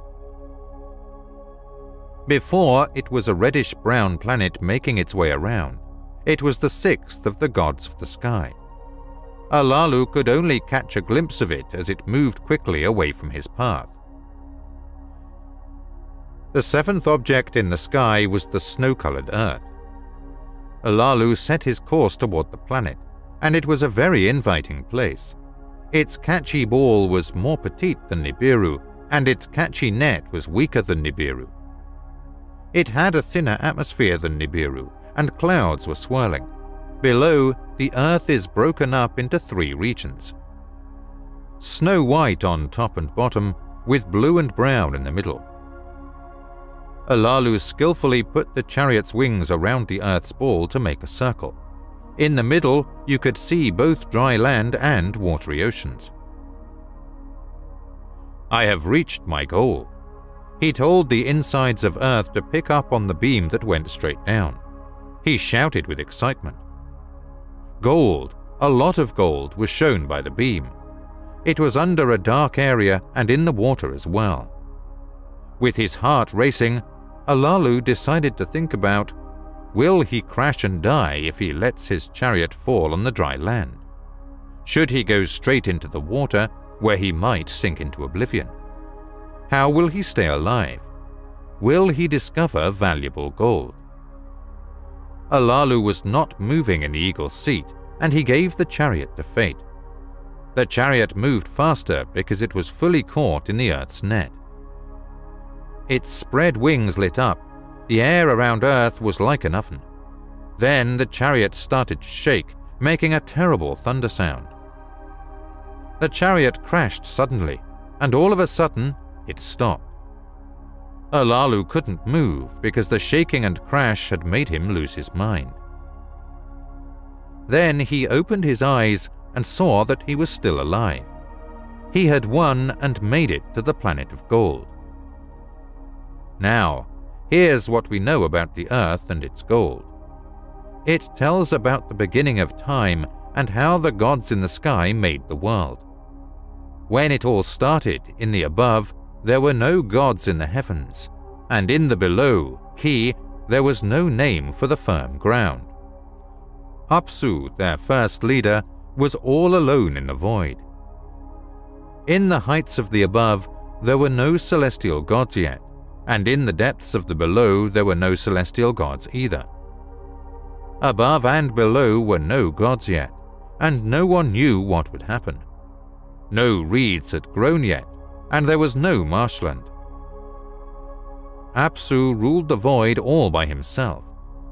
Then, his winds mixed the waters of the beginning, and Apsu cast a divine and clever spell over the waters. He slept soundly in the deep of the void. Tiamat, the mother of everything, became his wife. She, indeed, was a mother from heaven and a watery beauty. Apsu's little Mumu then gave birth next to him, and he gave Tiamat a gift to bring to him as his messenger. Only she can have a gleaming metal, gold, that lasts forever. Apsu gave this beautiful gift to his wife. Then their waters mixed, and they had divine children to bring into the world. The Celestials were created in both male and female forms. Lamu and Lahamu were their given names. Apsu and Tiamat constructed a house below. Anshar and Kishar were created in the waters of the above when they were older and taller. They were taller than their older brothers. The two were created to be a celestial couple, and they had a son named An in the faraway heavens. He was their scion. Then Antu was brought out, who was An's equal and would be his wife. Their house was built on the outskirts of the upper waters. This is how, below and above, 3 heavenly couples were created in the depths. They were known as Apsu's family because Mumu and Tiamat were among them. Nibiru had yet to be seen. The earth had to be created first. The holy waters had become entangled, and even a hammered bracelet couldn't separate them. Not all of the circuits had been completed. The fates of the gods had yet to be determined. The Celestials got together, but they did strange things. Tiamat was upset and angry because she couldn't sleep on their journey to Apsu. She gathered a large crowd to march alongside her.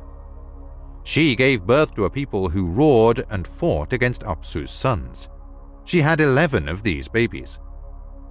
She made Kingu the group's firstborn and leader. When the gods of the sky learned about it, they convened a council meeting. She promoted Kingu to the rank of an An and gave him the order. They exchanged words. She placed a tablet of destiny on his chest, completing his circuit. She told her son Kingu to fight the gods, but who would stand up to Tiamat? Each god inquired of the other. No one from their group stepped forward, and no one was going into battle with a weapon. In the midst of the deep, a god was born. He was born in a location known as the Chamber of Fates. He was created by an artist and was the sun's son. The god quickly abandoned his family in the deep where he was born. He brought the seed of life, a gift from his creator. He set his sights on the void. He was looking for a new direction in his life. Antu was always on the lookout and was the first to spot the wandering celestial.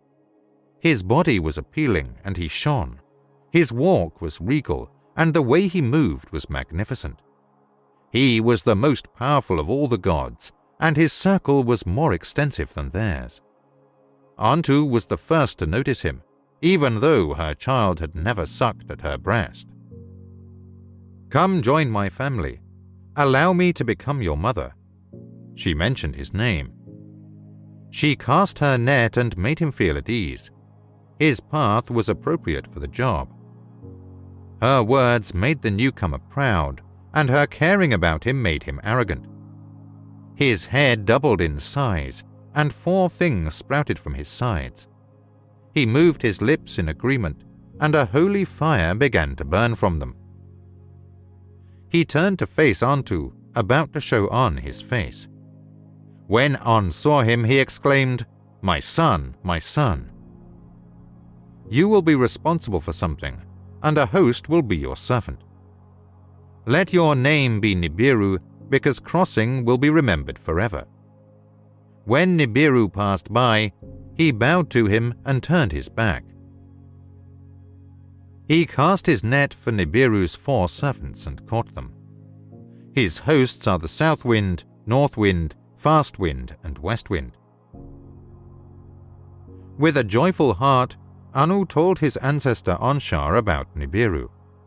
When Anshar's messenger Gaga heard this, he sent words of wisdom to An to assign a task to Nibiru's people. He told Gaga to say what was on his mind. That Tiamat, the woman who gave birth to us, now despises us. She has organized a group of people who want to fight, and she is furious. Her 11 warriors and children fight alongside her against the gods.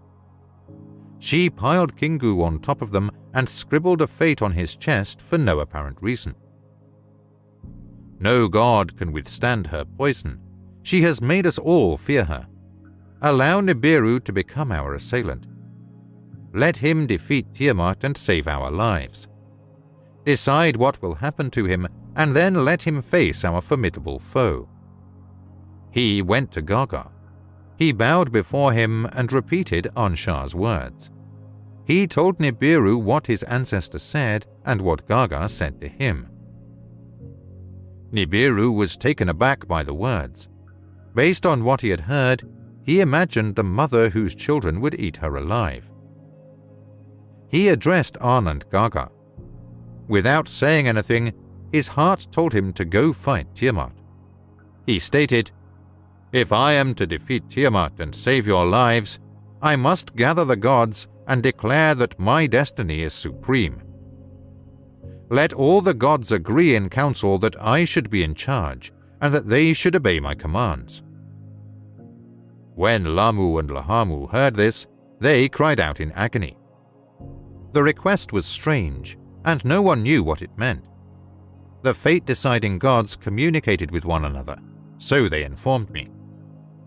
They were all in agreement that Nibiru would be their avenger, and that he would have a wonderful life.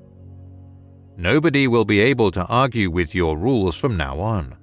None of us gods will go beyond your boundaries, they told him. Nibiru, go be our avenger. They carved out a princely path for him to take to Tiamat. They blessed Nibiru and bestowed upon him powerful weapons. Anshar also brought the evil wind, the whirlwind, and the matchless wind from Nibiru. Kishar's body was engulfed in flames, and he held a net around Tiamat. As a result, Nibiru set a direct course for Tiamat and prepared for battle. Now, let's look at what happened during the celestial battle. How the earth got its lead, and what will happen to Nibiru. The Lord went out and did his assigned task. He turned to face the raging Tiamat and cast a spell. He put on the pulsar and the emitter to protect himself. His crowned head glowed with a terrifying light. The smiter was on his right and the repeller was on his left. Like a storm, he sent out his 7 helpers, the winds. He dashed toward Tiamat, who was enraged and yelling for a fight. The gods surrounded him, but they did not follow him. He was going forward to get a better look at Tiamat and her entourage, the plan devised by Kingu, the leader of her host. He lost his sense of direction, got off track, and didn't know what to do when he saw brave Kingu, Tiamat's group was completely surrounded, and they trembled in terror. Tiamat shook down to her roots and let out a mighty roar. She cast a spell and surrounded him with her charms on Nibiru. They both agreed on something, and the fight began. Tiamat and Nibiru came face to face and moved in opposite directions. As the battle approached, they decided to fight on their own. The Lord spread his net and threw it in an attempt to catch her. Tiamat screamed like she was insane in rage. She had gone insane. Nibiru pushed the evil wind from behind him in front of her and let it go. She attempted to swallow the evil wind, but could not close her mouth. The evil wind struck her in the stomach and entered her body. Her stomach was rumbling, her body was swollen, and her mouth was open wide. Nibiru pierced the hole with a sharp arrow of divine lightning. It entered her body through her stomach, it shattered, it tore into her womb and broke her heart. He took her last breath now that he had her under control. Nibiru examined Tiamat's lifeless body, which resembled a dead animal.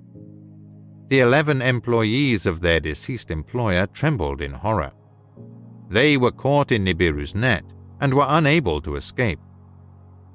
Tiamat made Kingu the gang's leader, so he was one of them. He was chained and tethered to his dead mistress by the Lord. He took the tablets of destiny from Kingu, which he found repulsive. He signed the destine and tied it to his chest. The rest of Tiamat's troop became prisoners in his web. He trod on them, breaking them up into small bits. He connected them to his circuit and led them back to the course to turn around. Nibiru then fled the area where the combat had taken place, to the gods, who sent him to inform them of their victory. Nibiru passed on and Antu on his way to the abode in the deep. He circled Apsu, visiting Kisha and Anshar along the way. He proceeded to tell the others after Gaga came out to greet him. He next considered what would happen to Tiamat, who was no longer alive, and Kingu. Lord Nibiru returned to Tiamat, whom he had tamed. He found her, glanced at her dead body, and then walked away. A deception was devised to divide the monster in his heart.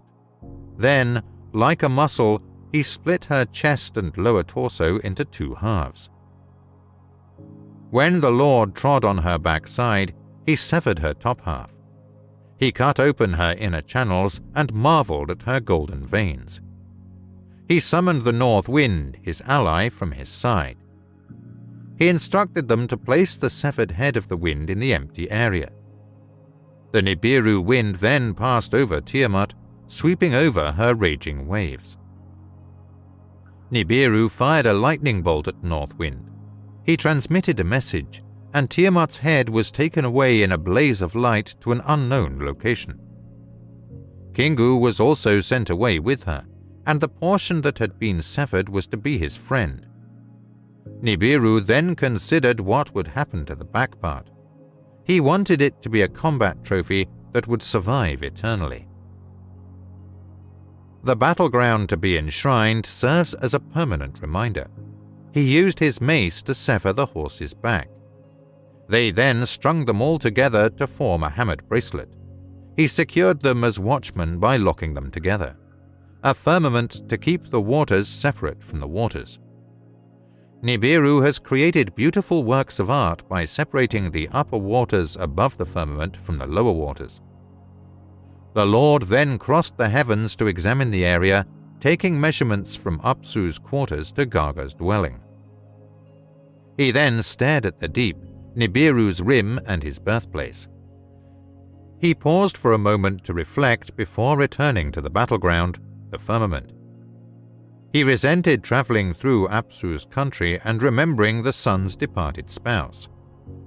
He focused his attention on Tiamat's wounded side and her upper body. Her treasure from the wounds, the life fluids, continued to flow. The rays of the sun were reflected in her golden veins. Then Nibiru realized his creator's birthright, the seed of life. He gave Tiamat the seed when he crushed and tore her apart. "With your warm beams you can heal the injured," he told Apsu. "Give the broken part new life in your family as your future daughter. Gather the rivers in one place and let the stable ground arise. Firm land, please call her Ki from now on." Apsu listened carefully when Nibiru stated, "Let the earth join my family, Ki, firm land of the below. Let earth be her name from now on." Apsu said, "Allow her to remain there by turning. I will provide her with healing rays throughout the day. Allow Kingu to be a creature of the night, and I will make him the moon for all time, Earth's friend." Nibiru, Apsu's words, were heard with delight. He studied the areas as he flew through the heavens. He bestowed permanent positions on the gods who raised him. None of their circuits were designed to be broken or to fall short of each other. He strengthened the heavenly locks and gates on both his established sides. He chose an outermost residence that was sized beyond Gaga. He pleaded with Apsu to declare that the Grand Circuit would be his destiny. Every deity called out from their thrones, "Let Nibiru's power be surpassed. Let the sun's sun indeed be the brightest of the gods." Before leaving his apartments, Apsu gave his approval. "Nibiru, whose name means crossing, will preside over the union of heaven and earth. The gods will not pass through anything above or below him. He will occupy the center and serve as the god's shepherd. His circuit will always be one Shah. That is his destiny." This is the narrative of how the olden times began, as well as the period known as the Golden Era in the annals, and how expeditions from Nibiru were dispatched to Earth to acquire gold. It all started with Alalu's flight from Nibiru. Alalu infused much of what he had learned with extraordinary insight. His forefather, Anshargal, gathered excellent knowledge about the heavens and circuits. Anshar significantly improved their knowledge. Alalu received considerable knowledge from it. He talked with intelligent men and sought guidance from savants and commanders. Alalu had this knowledge because he had studied about the beginning. The gold on the hammered bracelet served as confirmation. The gold in Tiamat's hammered bracelet was the indicator. With thundering claps, Alalu triumphantly landed on the planet of gold in a chariot. He used a beam to scan the surroundings for his whereabouts. Hello, a chariot came down to Earth and landed on the edge of a vast marsh. He changed into a fish suit and an eagle helmet. He then unlocked chariot's hatch, pausing to consider. The heavens were blue-white and the earth was dark. There was silence and no one to greet him. He stood alone in a strange world, perhaps from Nibiru, exiled forever. He lowered himself to the ground and trod on the dark-colored earth. Hills in the distance could be seen, and many forests nearby. He stepped into one of the wetlands in front of him. He trembled as he felt the chill of the marsh's waters. He returned to solid ground and found himself alone in an unfamiliar world. He was seized with thoughts, aching for his bride and children. Had he been exiled from Nibiru forever? He couldn't stop wondering about it. He quickly returned to the chariot with food and drink to keep himself alive. Then, thanks to profound sleep, he awoke from a deep nap. He couldn't remember how long he'd slept or what had woken him up. Outside, there was a dazzling light and an unseen glow on Nibiru. He took a tester-equipped pole from the chariot. It consumed the planet's air, proving its compatibility. After opening the chariot's hatch, he inhaled deeply. He inhaled again, then another, then another. The air in ENKI was suitable. Alalu clasped his hands and sang a happy tune. He perished without a fish suit or an eagle helmet. The sun's rays were blinding, and the brightness outside was overwhelming. He returned to the chariot with an eye mask. He took up the sword he was carrying and the expensive sampler. He was on the dark-colored earth where he had stepped. He made his way toward the marshes, whose water was a dark greenish. Alalu took a pebble from the swamp's edge and tossed it into the area. As he moved across the marsh, he noticed the fish-filled streams below. He lowered the sampler into the swamp and considered the filthy waters. Alalu was devastated to find that the water was unsafe to drink. He pulled a U-turn and went for the hills away from the marshes. As he proceeded through the foliage, he passed through shrubs and trees. Because of the number of fruit-bearing plants, the area resembled an orchard. As the pleasant perfume of the fruit enticed Alalu, he placed it on his lips. The sweeter the flavor, the more delicious the fragrance. Alalu was delighted with joy. Alalu was walking away from the sun's rays toward the hills he had chosen. He felt moisture under his feet among the branches, indicating the presence of water nearby. He planned his route toward the dampness. There was a still pool of water and a pond in the woods. He lowered the sampler into the pond since it was safe to drink. Alalu couldn't stop himself from laughing. There was fruit and fish, and the water was drinkable. Alalu knelt, cupped his hands together, and drew water to his mouth. The water became cold, and the water from Nibiru had a distinct flavor. He drank again, then split in two, terrified. He heard a hissing sound and saw a writhing body alongside the pool. He grabbed his weapon and fired a flash of light toward the hissing. Both the moving and hissing stopped. Alalu approached the threat to examine it. Nibiru's sight has never been seen, but the bizarre sight of the lifeless creature with its slithered body lying immobile and lacking any hands or feet was that of a rope.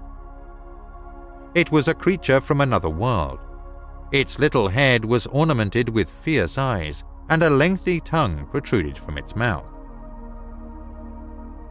Alalu reflected on himself. Was it the orchard's keeper? Was it the water's master? He doubted himself. He was carrying water in his flask and moving while keeping a lookout for the chariot. He also gathered some excellent fruits before setting off for the chariot. When he arrived at the chariot, the sun's brightness had faded, and darkness had taken its place. Alalu was taken aback by how short the day had been. An astonishing lightness was developing on the horizon from the direction of the marshes. A bright white ball was rapidly rising in the sky. He had now seen Kingu, Earth's mate. The planets and their circuits, the hammered bracelet, Ki, the Earth, and Kingu, its moon, were constructed and named. Alalu felt that beholding demanded one more truth. The secret to salvation rested in the gold to be discovered. If the stories from the beginning are true and Tiamat's golden veins were indeed swept away by the waves, the cut-off half of gold must be discovered in Ki. With shaking hands, Alalu the tester disassembled the chariot's pole. As they eagerly anticipated the approaching daybreak, the fish's outfit was put on with trembling hands. He walked out of the chariot and onto the marshes at first light. He waded the tester deeper into the waters he had introduced. As his heart thumped in his chest, he attentively examined its illuminated visage. The testers showed its findings in the water's composition, represented by symbols and numbers. "There is gold in the seas," the tester said, and Alalu's heart stopped. He lowered the tester back into the water, and the gold tester announced once more. Alalu took a step forward, wobbly on his legs before continuing into the marshes. "Nibiru's destiny is now in my hands," declared Alalu proudly. He returned to the chariot, removed the fish disguise, and took his seat as commander. The tablets of destinies are aware of all the circuits. He connected to Nibiru's circuit to decide the direction. He summoned the speaker of words to deliver the words to Nibiru. Then he spoke the words of Nibiru. He was described as follows. In his words, the great Alalu addresses Anu on Nibiru. In another world, I discovered the gold of salvation. Nibiru's future is in my control. You must heed my requests. A synopsis of Mohen Collection Babylonian Tablet MC 17494b. Enlil, Anu's first son, suggests on-site verification. Alalu sends the message to Nibiru and reclaims the throne.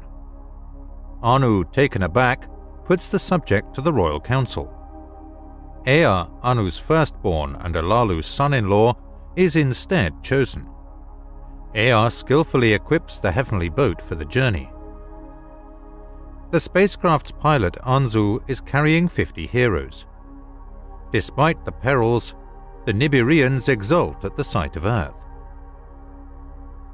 They splash down and wade ashore, guided by Alalu. Eridu, home away from home, is established in 7 days. The extraction of gold from the canals begins.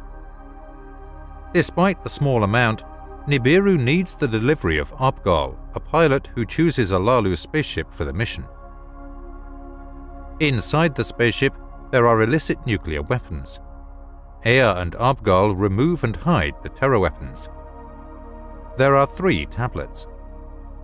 Nibiru's future is in my control. You must heed my requests. Alalu spoke the words, projecting them from Nibiru to the dark-tinted earth.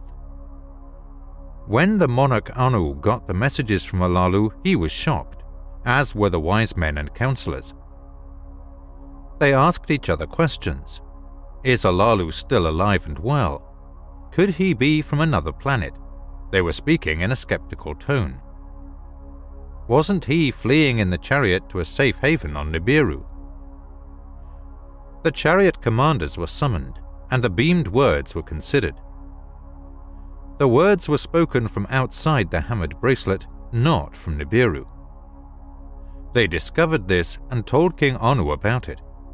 Anu was taken aback and had no idea what had transpired.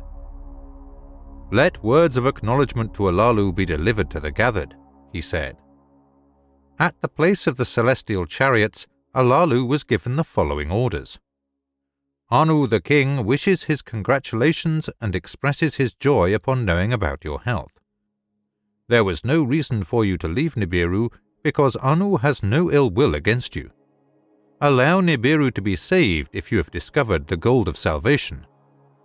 When Anu Alalu's chariot spoke, Alalu reacted immediately. If I am to be your savior, I will save your lives. Gather the princes. My ancestry reveals itself to be supreme. Allow the commanders to choose me as their commander and submit to my power. Allow the council to appoint me as ruler, assuming Anu's throne. When people heard Alalu's claims regarding Nibiru, they were outraged. Councillors interrogated one another. Anu was deposed in what way? What is the condition of his asylum? Did he really find gold? What if Alalu's mischief conveys the story rather than the truth?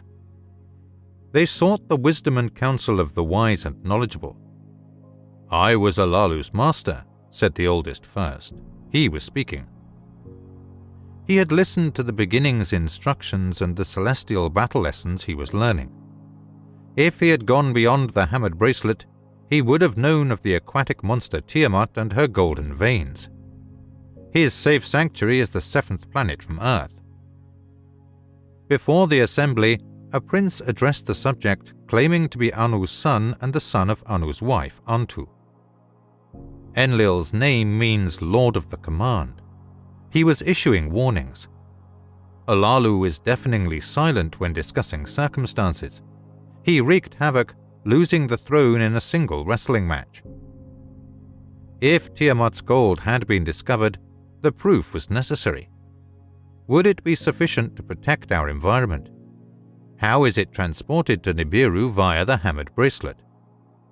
Enlil, Anu's son, spoke in this manner, and many other questions were asked. Even though many responses and proof were required, everyone agreed. Alalu had received the assembly's message, and he needed to respond. Alalu weighed the importance of his statements and chose to divulge his secrets. He recounted his voyage and its perils. He extracted the tester's crystal internal organs and the sampler's crystal heart. The crystals and other discoveries were then placed in the speaker for broadcast. "Declare me king and obey my orders now that the proof has been revealed," he made a strong demand.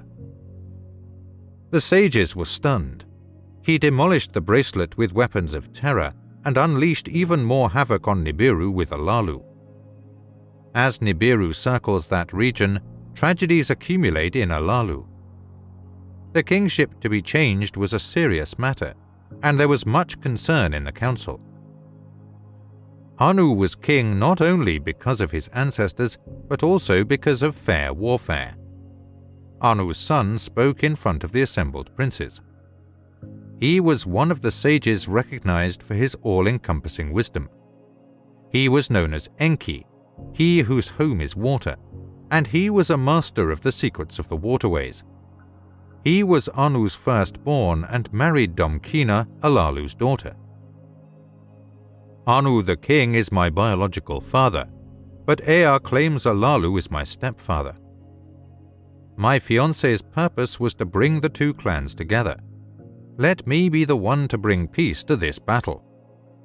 Allow me to represent Anu to Alalu and defend Alalu's discoveries. Let me arrive on Earth in a chariot. I will dig a water-only path through the bracelet." According to the sage's assessment, Alalu should reign as Earth's monarch.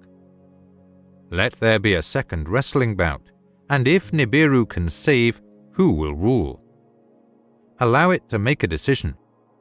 Let me retrieve the valuable gold from Earth's rivers and return it to Nibiru.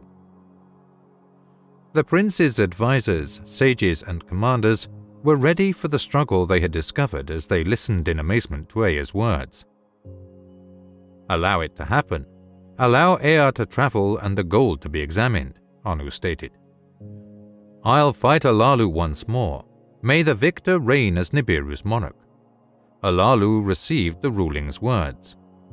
After thinking, he welcomed Ea, his son by marriage, to Earth. Collecting gold from the seas, put it to the test for Nibiru's salvation and decide whether Anu or I shall rule the second wrestling throne. "Okay then." Anu presided over the gathering. Enlil protested, but the king's word was final. When he arrived at the chariot location, he sought the counsel of commanders and wise men. He considered the risks of the venture and the difficulties of mining and transporting the gold. He carefully analyzed Alalu's transmission and requested additional testing to obtain the necessary answers. He was making a tablet of destinies for himself. If water is the source of the force, whence can it be replenished? How will it be stored on the chariot, and how will it be converted into force? In meditations, a full circle of Nibiru and a Shah of Nibiru were finished. The mission's most massive heavenly chariot has been outfitted. A tablet of destiny has been firmly fixed, and the destiny of its circuit has been computed. 50 heroes are required for the journey to Earth to collect the riches. His approval was given for Anu's journey, and the stargazers were picked when the expedition was ready to begin. Many people flocked to the place of the chariots to bid farewell to the heroes and their leader. Did the soldiers enter the chariot one at a time, each wearing an eagle's helmet and carrying a fish suit? Ea was the last to depart the ship and say goodbye to the others. He bowed before his father Anu to win the king's blessing. "My firstborn, my son, you've come a long way, putting us all in danger. Please let Nibiru's catastrophe pass you by so you can safely return." Before saying his parting farewell, Anu blessed his son. Ninul, Ea's mother, embraced him from the bottom of her heart. "Why did you give him a restless heart after Anu gave me you as a son? Return safely across the perilous path," she spoke to him. Ea kissed Damkina, his wife, without saying anything. Enlil and his half-brother were holding hands. He wished him prosperity and good fortune. Now that the journey to the seventh planet has been narrated, the narrative of the fish god who rose from the sea may begin. Ea, the chariot, arrived with a heavy heart to carry out his orders. Anzu drove the chariot, not Ea, and Anzu sat in the commander's seat. His name meant "he who knows the heavens," and he was picked specifically for the position. He was a prince among princes, claiming royal ancestry. He skillfully steered the celestial chariot as it rose forcefully toward the distant sun, guided by Nibiru. Chariot traveled 10 leagues, 100 leagues, and 1,000 leagues. They were welcomed by little Gaga, who was also greeting the heroes. It gave blue-tinted guidance to the charming enchantress Antu. Anzu was drawn in by her appearance. "Let's explore her oceans," Anzu is speaking. "It's a world with no turning back," Ea said emphatically, continuing to talk without hesitating. The chariot continued its journey toward the solar system's third planet. His moon's entourage was twirling around him while Anu lay next to him. Water was evident in the tester's beams, indicating where Ea should stop if necessary. Ea proclaimed he would lead the way to Anshar, the highest prince of heaven, to continue the journey. They quickly became conscious of Anshar's magnetic pull, appreciating his ring of terror's various colors. Anzu, the chariot guide, deftly avoided the lethal threats. The massive Kishar was the second definite planet discovered. Her net had a strong pull, but Anzu the chariot reversed direction with incredible skill. Kishar thrusts in wrath at the flashes of the holy lightning chariot, her host thrusting at the unwanted. Kishar steadily retreated in preparation for the chariot, which was waiting beyond the fifth planet for the hammered bracelet. The water thruster was instructed to prepare so that his labor of love might begin to spin. The chariot was hurtling toward a swarm of whirling boulders, each one hurling itself at the chariot like a slingshot stone. When Ea gave the word, a water stream with the force of 1,000 heroes was launched. As they formed a path for the chariot, the boulders faced each other one by one. However, as one boulder fled, another attacked in its place. They were a veritable army, a host for Tiamat's vindictive splitting.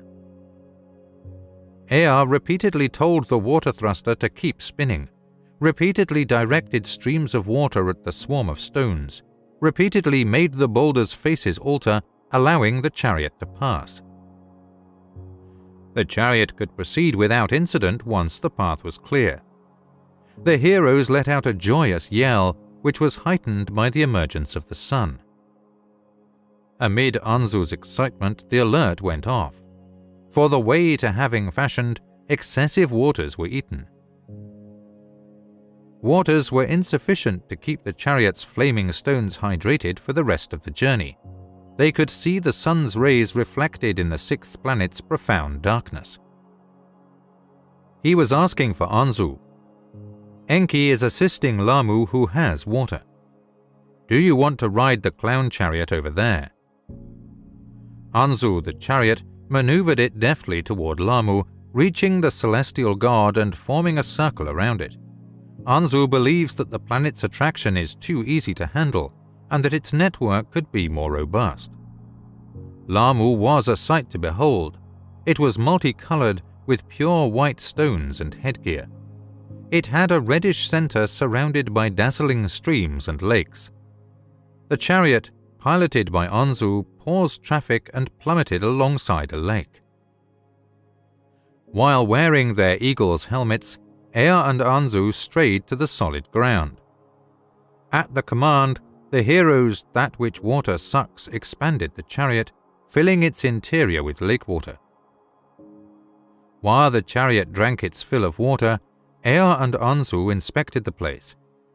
Tester and sampler uncovered everything that mattered. The waters were okay to drink, but the air was insufficient. All of this was recorded in the chronicles of the chariot, and the cause for the diversion was explained. After regaining vigor, the chariot ascended to compassionate Lamu's farewell salutation. Beyond, the seventh planet was circling. Earth and its companion, the chariot, were calling. In the commander's chair, Anzu and Ea remained mute. They were on their way to discovering whether Nibiru would offer them salvation or damnation. The chariot must be slowed, or it will perish in Earth's dense atmosphere, Anzu informed Ea. Make leisurely circles around the moon, Earth's friend, he was proposed to by Ea. They circled the moon, prostrate and scarred by the celestial battles destroyed Nibiru. As a result, the chariot slowed as it reached Anzu, the seventh planet. He drew the chariot in a circle twice the size of the Earth, and then gradually drew it closer to the firm land. The planet was 2/3 snow-colored with a black center. They could see the firm lands and oceans while looking for the signal beacon from Alalu. Alalu's signal was sent whenever an ocean met the dry ground, and the wetlands absorbed 4 rivers. Because it was so vast and heavy, the chariot belongs in the marshes, Anzu made a remark. Because the Earth's tugging net is too strong, the dry ground cannot descend, Anzu informed Ea. Splash down, splash into the waves of the ocean, Ea to Anzu screamed. Anzu drove his chariot around the Earth one more time before carefully lowering it to the water's edge. The chariot's lungs expanded as air entered them. It splashed into the water below, but did not sink. A voice from the speaker said, "Welcome to Earth." Alalu took the floor. His beaming statements pointed in the direction of his whereabouts. The chariot was moving through the river in the direction Anzu the chariot indicated. Soon, the vast sea began to close in, and dry ground appeared on both sides as a protector.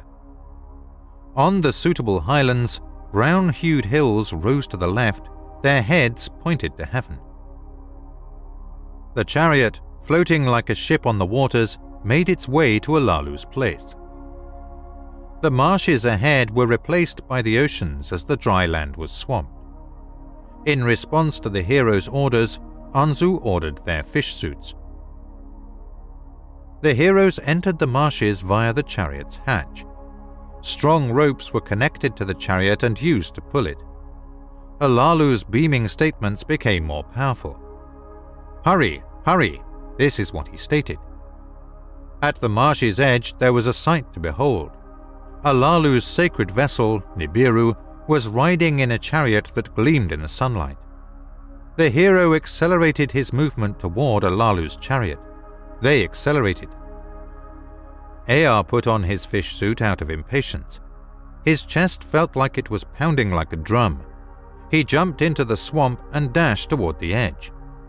The bottom was more profound than he expected, and the marshes flooded to vast heights. He changed his pace to that of a swimmer, propelling himself ahead with powerful strokes. He could see verdant pastures as he approached dry land. He rose up and began walking once his feet touched solid ground. Alalu stood in front of him, throwing his hands wildly. Ea emerged from the sea and stood on the dark surface of the earth. Alalu stood in front of him, throwing his hands wildly. Ea emerged from the sea and stood on the dark surface of the earth. Alalu stood in front of him, throwing his hands wildly. Ea emerged from the sea and stood on the dark surface of the earth. Alalu stood in front of him, throwing his hands wildly. Alalu dashed in his direction and embraced his son through marriage tightly. "Welcome to a new world," Alalu spoke to Ea.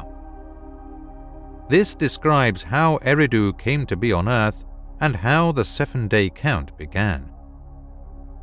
Alalu, Ea, held hands in silence, his eyes welling up with ecstasy tears. Ea bowed in front of him in respect for his father, whom he had married.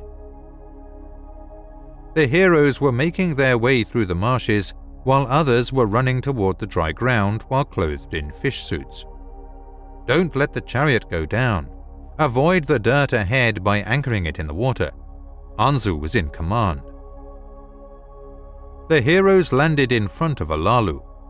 They were working on bows. Anzu, the last chariot to leave, arrived. He bowed before Alalu and the two exchanged greetings. All visitors were greeted warmly by Alalu. Everyone in the room heard Ea's instruction. "I am Earth's commander," this is what he stated. "We have arrived on a life-or-death mission. Nibiru's future is in our hands." He looked about for a probable spot for his planned encampment. "There are mounds in the soil." Ea issued the order to set up a camp. He was pointing to a nearby reed hut home erected by Alalu. "To the king, my father, Anu, herald your triumphant arrival," he said to Nibiru before saying to Anzu. As it turned, the hue of the heavens changed from dazzling to scarlet. They were watching something unprecedented. The sun was disappearing like a red ball on the horizon. Fear incapacitated the heroes of the great calamity. They were terrified. "A lowering of the sun. It is indicating the end of one day on Earth," Alalu says as he laughs. "Lay down for a quick snooze. A night on Earth is short. The sun will appear before you know it, and it will be morning on Earth." The heavens and the earth separated as darkness descended abruptly. Lightning strikes pierced the darkness, and it rained and thundered. Winds like storms from an otherworldly god blew across the ocean. Within the chariot, the heroes assembled. They were upset since they had not gotten any sleep. With bated breath, we awaited the return of the sun. When its rays appeared, they giggled and slapped each other on the back. Their first day on Earth included both an evening and a morning. By daylight, Ea had already considered the occurrences. He was considering how to divide the oceans.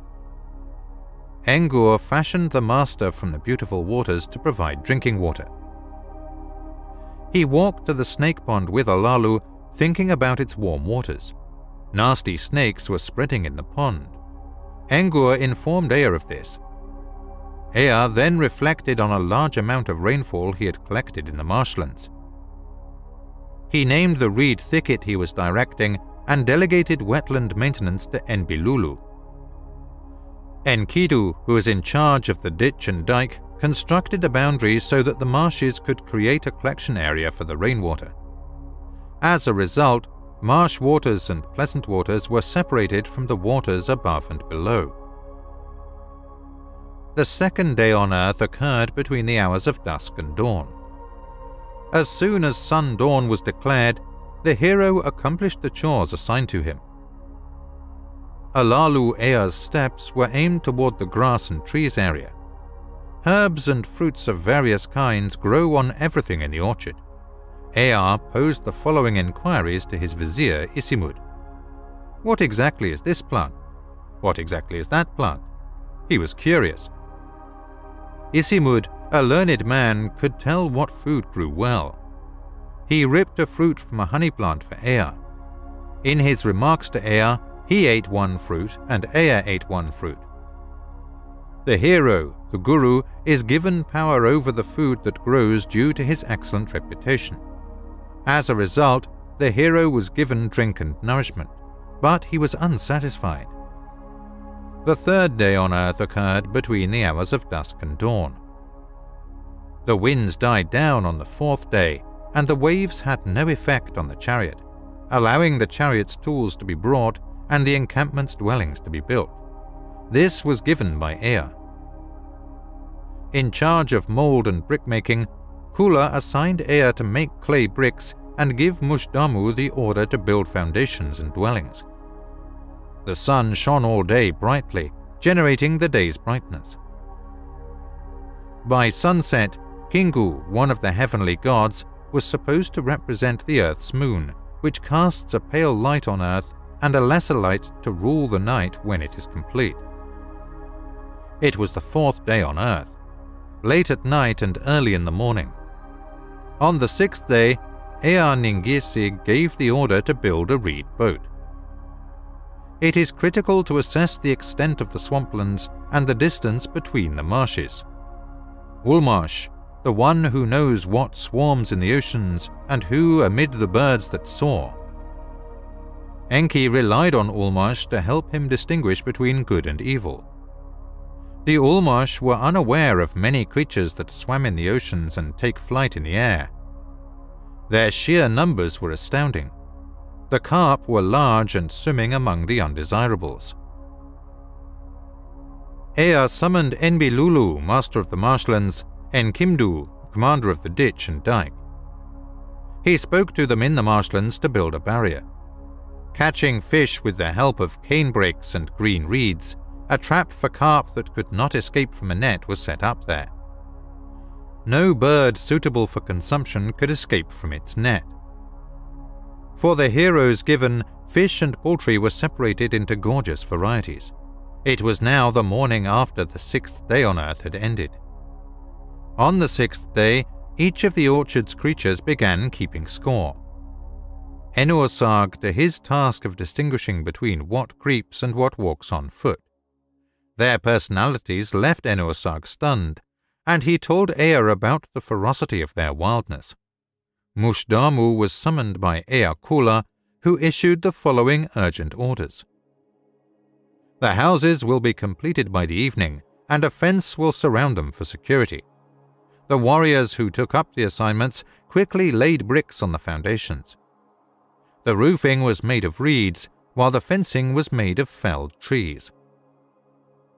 A beam that kills from the chariot carried over a speaker that words beams to the house he made for Ea, Anzu.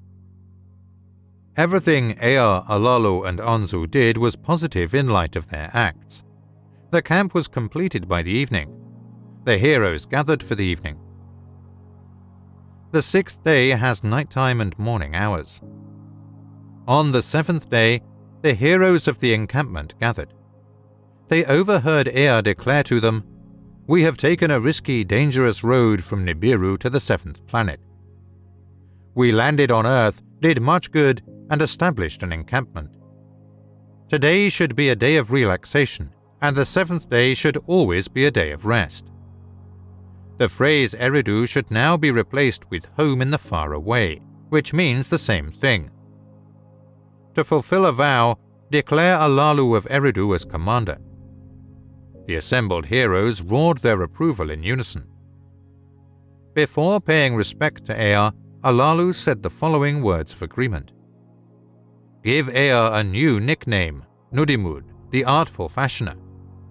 The hero all nodded in agreement. The seventh day has nighttime and morning hours.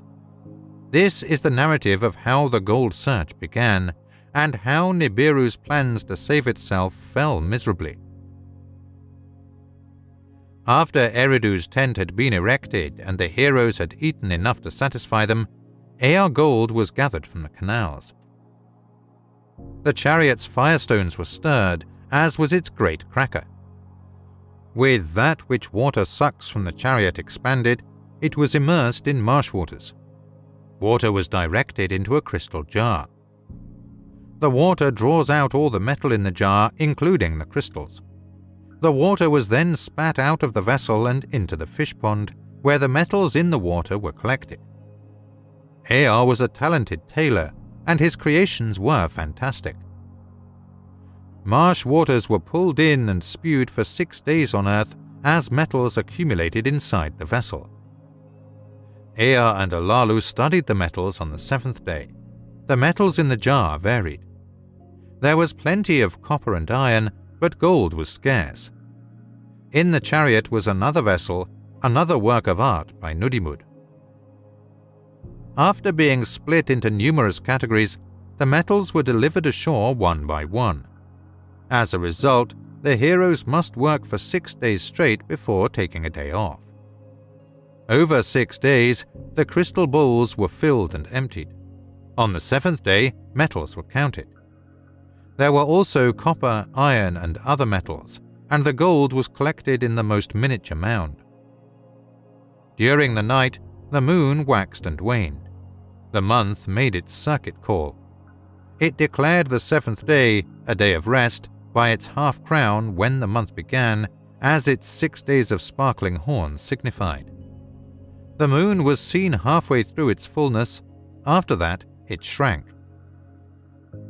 The moon's orbit aligned with the sun's path, revealing the Earth's face.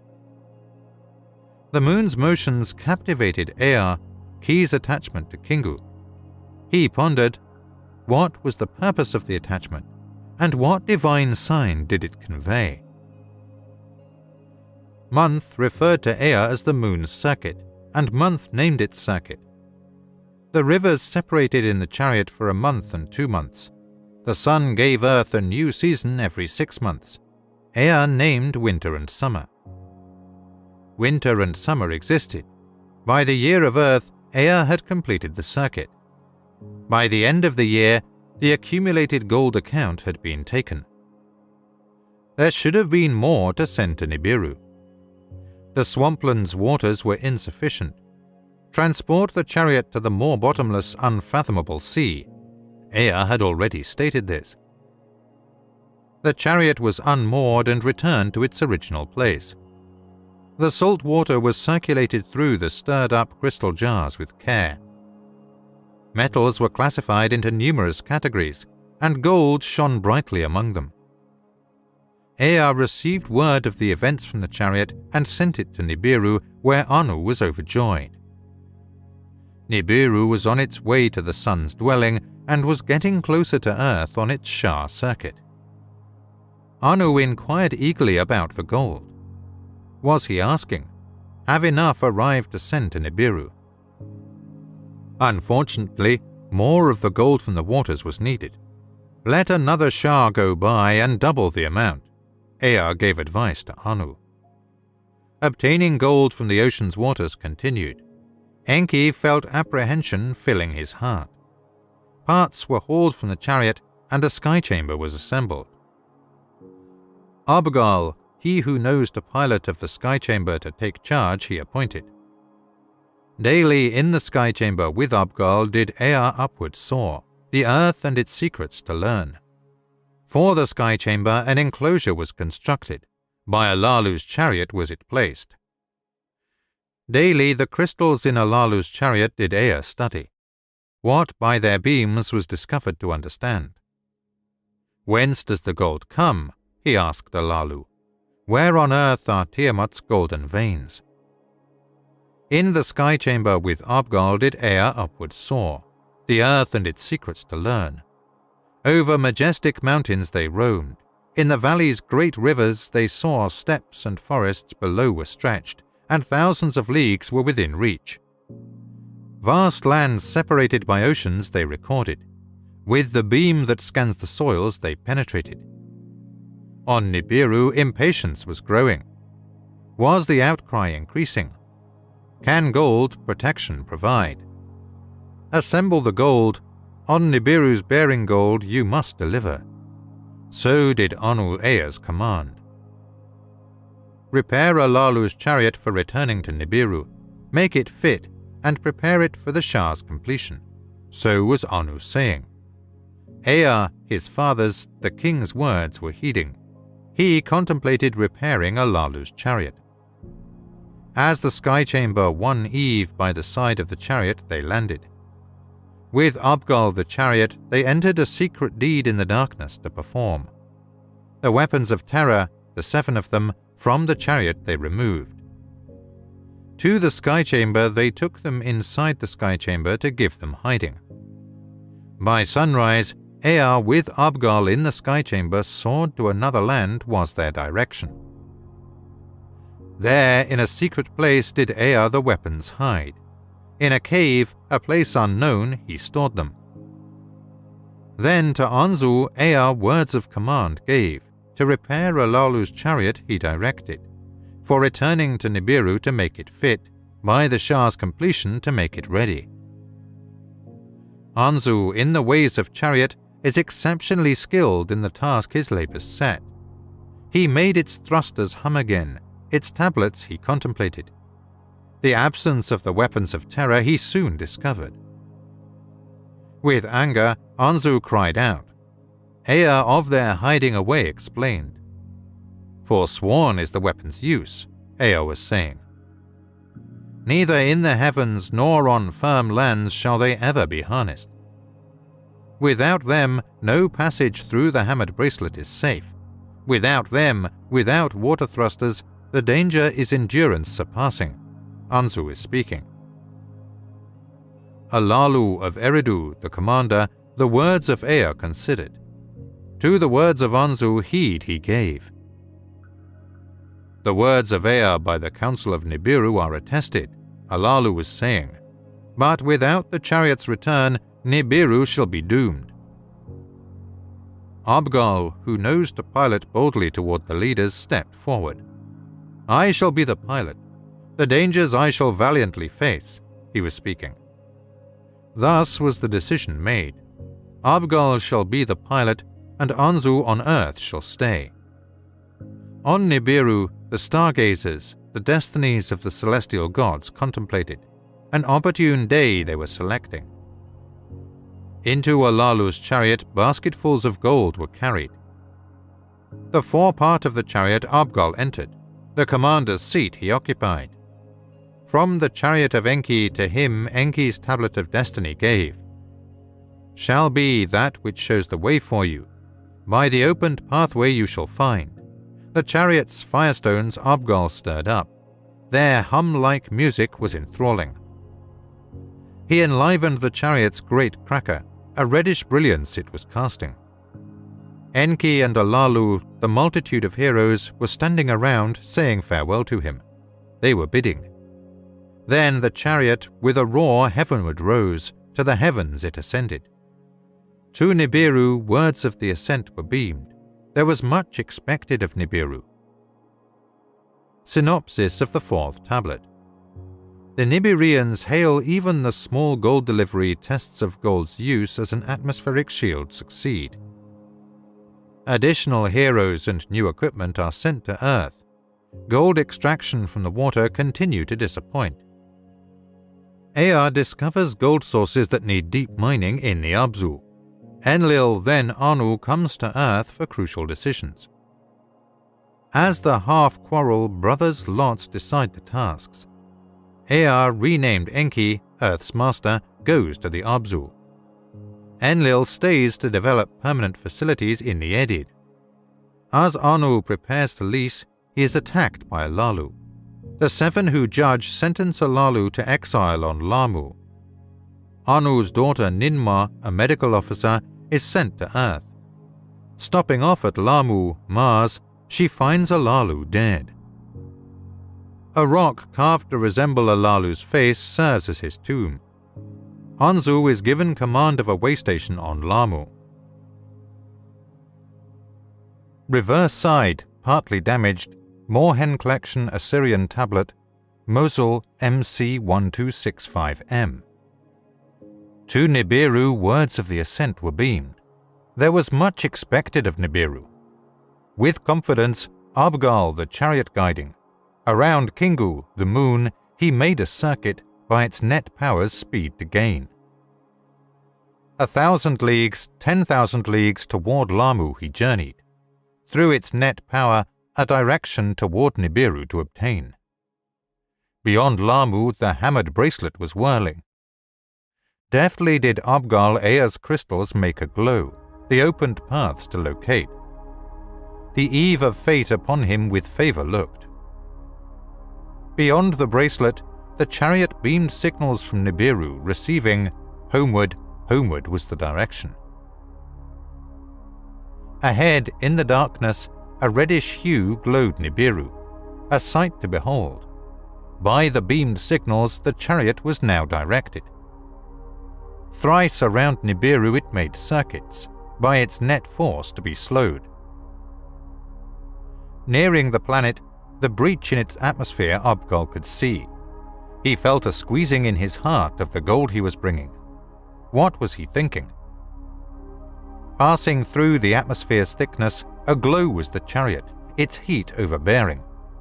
Deftly did Abgal spread the chariot's wings, its descent arresting. Beyond lay the place of the chariots, a sight most inviting. Gently did Abgal the chariot bring down to a place by the beams selected. He opened the hatch.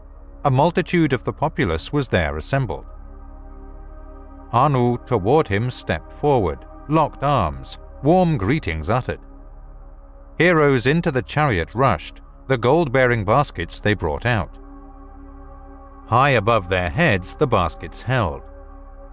To the assembled words of victory Anu shouted. "Salvation is here," to them he was saying. To the palace was Abgal accompanied to rest and tell all. He was escorted. The gold, a sight most dazzling by the savants, was quickly taken. To make of it the finest dust, to skyward launch, it was hauled away. A shah did the fashioning last, and a shah did the testing continue. With rockets was the dust heavenward carried, by crystal's beams was it dispersed. Where there was a breach, now there was a healing. Joy the palace filled, and abundance in the land was expected. To earth Anu's good words were beaming. Gold gives salvation. The obtaining of gold continues. When Nibiru near the sun came, the golden dust was by its rays disturbed. The healing in the atmosphere dwindled, and the breach to bigness returned. Anu, the return of Abgal to earth, then commanded. In the chariot more heroes travelled. In its bowels more that which the water sucks in and thrusts out were provided. With them Nungal to travel was commanded, a pilot helper to Abgal to become. Great joy there was when Abgal to Eridu returned. Many greetings and the locking of arms there. The new water workings Ea with care contemplated. There was smiling on his face. In his heart there was a squeezing. By Shah's time, Nungal in the chariot was to depart ready. The chariot had only a few baskets of gold in its bowels. The disappointment in Nibiru Ea's heart to him was predicted. ENKI with Alalu words exchanged. That which was known they reconsidered. If Earth, the head of Tiamat, was in the celestial battle cut off, where was the neck? Where were the golden veins cut asunder? Where were the golden veins from Earth's innards protruding? In the sky chamber, ENKI over mountains and valleys travelled. The lands by oceans separated, him with the scanner examined. Again and again there was the same sign. Where dry land from dry land apart was torn, Earth's innards were revealed. Where the landmass with the shape of a heart was given, in the lower part thereof, golden veins from Earth's innards were abundant. Abzu, of gold the birthplace, Ea to the region the name gave. Ea then to Anu words of wisdom beamed. With gold earth is filled. The gold must be gotten from the veins, not the waters. From earth's bowels, not from its waters, must the gold be obtained. From a region beyond the ocean, Abzu, it shall be called, can an abundance of gold be gotten. In the palace there was great astonishment. Savants and counselors to Ea's words gave consideration. That gold must be obtained. On that unanimity there was. How to obtain it from the bowels of the earth, of that there was much discussed. In the assembly a prince spoke up. Enlil was the half-brother of Ea. First Alalu, then his son by marriage, Ea, upon waters placed all hope. Of salvation by waters gold they were reassuring, Shah after Shah, all of us salvation were expecting. Now different words we are hearing, a task beyond imagining to undertake. Proof of the golden veins is needed, and a plan for success must be ensured. So was Enlil to the assembly saying. To his words many in agreement listened. Let Enlil go to earth, Anu was saying. Let him proof obtain, a plan put forward. His words shall be heeded, his words a command shall be. In unanimity the assembly consented, and Enlil's mission was approved. With Alalgar, his chief lieutenant, Enlil for earth departed. Alalgar, his pilot, was. With each a sky chamber the two of them provided. To earth, Anu the king, and words of decisions were beamed. Enlil of the mission in command shall be, his words shall be the command. When Enlil on earth arrives, Ea and his half-brother warmly lock arms. As brother meets brother, Ea Enlil is welcomed. To Alalu, Enlil made a bowing. Alalu with weak words bade welcome. The heroes, to Enlil's words of warm welcome, were shouting at the commander much as they were expecting. Deftly Enlil the sky chambers to be assembled did command.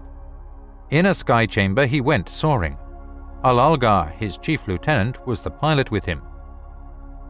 ENKI in a sky chamber by Abgal piloted to them to the Abzu showed the way. They surveyed the dry lands of the oceans, they took careful notice. From the upper sea to the lower sea, the lands they scanned, all above and below they took account. In the Abzu the soil they tested. Gold there was true, with much soil and rocks it was co-mixed. Refined as in the waters it was not. In an admixture it was hiding. They went back to Endu. What they had found they contemplated. Eridu, new tasks must be given. Alone on earth it cannot continue. Thus was Enlil saying. A grand plan he described, a comprehensive mission he was proposing. More heroes to bring over, more settlements to establish. The gold from Earth's innards to obtain, and the gold from the admixture to separate, by skyships and chariots to be carried from landing places for tasks to perform. Who of the settlements in charge will be, and who of the Abzu shall take command? Thus was Ea of Enlil asking. Who of enlarged Eridu shall take command, and who the settlements shall oversee? Thus was Alalu saying. Who of the skyships and the landing place shall take command? So did Anzu inquire. Let Anu come to earth, let him decisions provide. Thus did Enlil say in answer. Now this is the account of how Anu went to earth came. How lots with ENKI and Enlil were drawn, how ENKI, the title name ENKI, was given, how Alalu for the second time with Anu wrestled. To earth in a celestial chariot made Anu's journey, the route by the planets it followed. Around Lamu, Nungal the pilot a circuit made, by Anu was studied. They circled and admired the moon, who Kingu once had been. Perchance gold thereon can also be found, in his heart Anu wondered. In the waters beside the marshlands his chariot splashed down. ENKI for the arrival reed boats prepared for Anu to arrive by sailing. Above the sky chambers were hovering, a royal welcome they were offering. In the lead boat ENKI was afloat, the king, his father, the first to be greeting. Before Anu he bowed, then Anu embraced him. My son, my firstborn, Anu to him shouted. In the square of Eridu, in rows the heroes, their king to earth royally to welcome. In front of them stood Enlil, their commander. Before Anu the king he bowed. Anu him to his chest embraced. Alalu too was there standing, of what to do he was uncertain. Anu to him a greeting extended. Let us lock arms as comrades, to Alalu he said. With hesitation, Alalu stepped forward with Anu. He locked arms. A meal for Anu was prepared. By eve time, a reed hut for him by ENKI was built. Anu retired. The next day, the 7th by the count begun by ENKI, was a day of resting. A day of backslapping and celebrating it was, as befits a king's coming. On the day that followed, ENKI and Enlil before Anu the findings presented. What was done and what was needed with him they discussed. "Let me see the lands by myself," Anu to them was saying. Aloft they all in the sky chambers went, lands from sea to sea they observed. To the Abzu they flew, and on its gold-hiding soil they landed. "Complex will the gold's extraction be," Anu was saying. "To obtain the gold it is necessary, no matter how deep the gold is below the surface, it must be gotten. Let ENKI and Enlil tools for the purpose devise. Let them heroes for the task assigned. Let them find how gold from soil and rock separates, how Nibiru is pure gold to deliver. Let a landing place be built, and let more heroes to the tasks on earth be assigned." So was Anu to the two sons, saying, in his heart, of way stations in the heavens he was thinking. Those were the command words of Anu. ENKI and Enlil, in agreement, their heads were bowing. There were evenings and mornings. To Eridu they all returned. In Eridu they held council, tasks and duties to assign. ENKI, who Eridu established, was the first to speak up. "Eridu have I established. Let other settlements in this region be set up. Let the Edin be, abode of the upright ones, by this name be known. The commander of the Edin let me be. Let Enlil the gold extraction perform." By these words Enlil was angered. "The plan is wrongful," to Anu he said. "Of commanding and tasks to perform, I am the better. Of skyships I have the knowledge. Of the earth and its secrets, my half-brother ENKI is the knower. The Abzu he discovered. Let him of the Abzu be the master."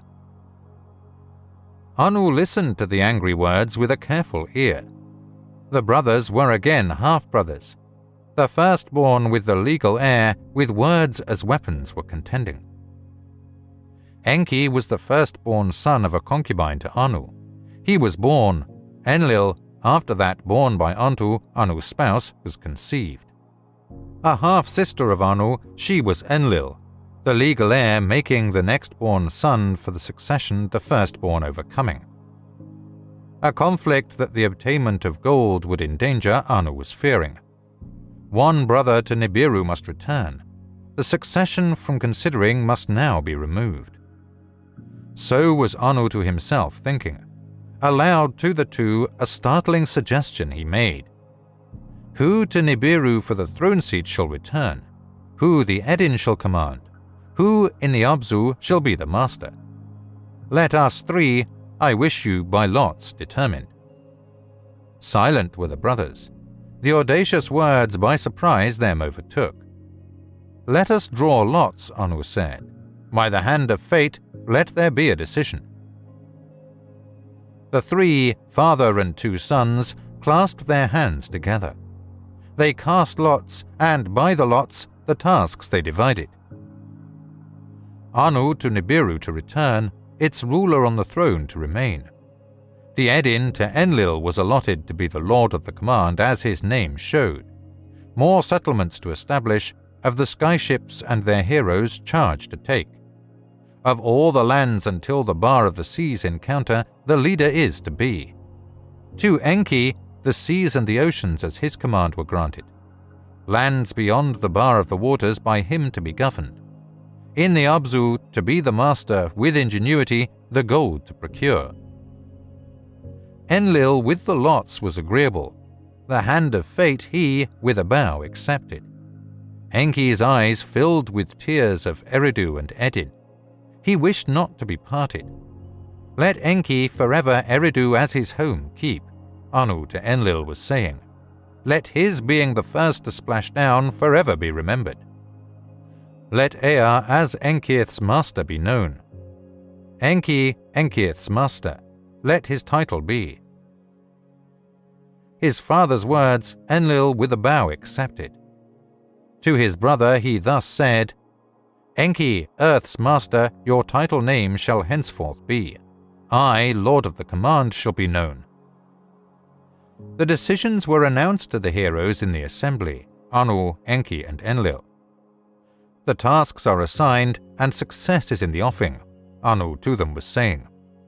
Now I can bid you farewell, to Nibiru with a quiet heart I can return. Forward toward Anu Alalu stepped. A grave matter has been forgotten, he shouted. The mastery of earth to me was allotted. That was the promise when the gold finds to Nibiru I announced. Nor have I the claim to Nibiru's throne forsaken. By Anu to share all with his sons, it is a grave abomination. Thus did Alalu, Anu, and the decision challenge. Without words was Anu in the beginning. Then with anger he spoke up. By second wrestling let our dispute be decided. Let us do the wrestling here. Let us do it now. With disdain Alalu took off his clothing. Likewise did Anu unrobe. In nakedness did the two royals grapple, a mighty struggle. Alalu bent his knee, and to the ground Alalu fell. Anu on the chest of Alalu with his foot pressed down, victory in the wrestling declaring. By wrestling the decision was made. I am the king. To Nibiru Alalu shall not return. So was Anu saying as he removed his foot from the fallen Alalu. Up as lightning Alalu from the ground arose. By the legs Anu pulled down. His mouth was wide open, and swiftly he, the malehood of Anu, bit off. The malehood of Anu did Alalu swallow. In pained agony did Anu cry to the heavens shout. To the ground, wounded, he fell. Enki to the fallen Anu rushed. Enlil the laughing, Alalu captive held. Heroes Anu to his but carried. Words of accusation against Alalu he uttered. Let justice be done. With your beam weapon, let Alalu be killed, Enlil to his lieutenant shouted. No, no, Enki fiercely shouted. Justice is within him. In his innards poison has entered. They took Alalu to a reed hut, his hands and feet as a prisoner bound. Now this is the account of the judging of Alalu, and of the happenings after that on earth and on Lamu. In his reed hut Anu was hurting. In the reed hut to him Enki applied the healing. In his reed hut Alalu was sitting. Spittle he spat from his mouth. In his innards the malehood of Anu was like a burden. With Anu's semen were his innards impregnated. Like a female in travail, his belly grew swollen. On the third day Anu's pains subsided. His pride significantly hurt. To Nibiru I wish to return, to his two sons did Anu say. Beforehand, upon Alalu there must be a judgment. A sentence the crime befitting must be imposed. By the laws of Nibiru 7 judges were required, the highest rank of them to preside. In the Eridu square the heroes assembled, the trial of Alalu to observe. 7 seats were provided for the 7 who judge. For Anu presiding, the tallest seat was prepared. To his right Enki was seated. Enlil was seated on Anu's left. On Enki's right, Anzu and Nungal were seated. Abgal and Alalgar to the left of Enlil sat. Before these 7 who judge Alalu was brought. His hands and feet were untied. Enlil was first to speak. In fairness, a wrestling match was held, and Alalu, the kingship to Anu, forfeited. What say you, Alalu? Enki him this question asked. In fairness, the wrestling match was held, and I lost the kingship, Alalu said. Having been vanquished, Alalu, an abominable crime performed. The malehood of Anu he bit and swallowed. Thus did Enlil the accusation of the crime make. "Death is the punishment," Enlil was saying. "What say you, Alalu?" Enki, his father by marriage, asked. There was silence. Alalu the question did not answer. "We all the crime did witness," Alalgar was saying. "Judgment must be in accordance. If words you wish to utter, speak before the judging," Enki to Alalu said. In the silence, Alalu slowly spoke. "On Nibiru I was king, by right of succession I was reigning. Anu was my cupbearer. The princes he aroused, to a wrestling he me challenged. For 9 counted circuits I was king on Nibiru, to my seed kingship was belonging. On my throne seat Anu himself sat. To escape death to distant earth I made a dangerous journey. Salvation for Nibiru I, Alalu, on the alien planet discovered. Return to Nibiru I was promised, in fairness the throne to regain. Then to earth came Enki, the one by compromise the next to reign Nibiru he was designated. Then came Enlil, the succession from Anu to himself claiming. Then Anu came, and by lots he tricked Enki.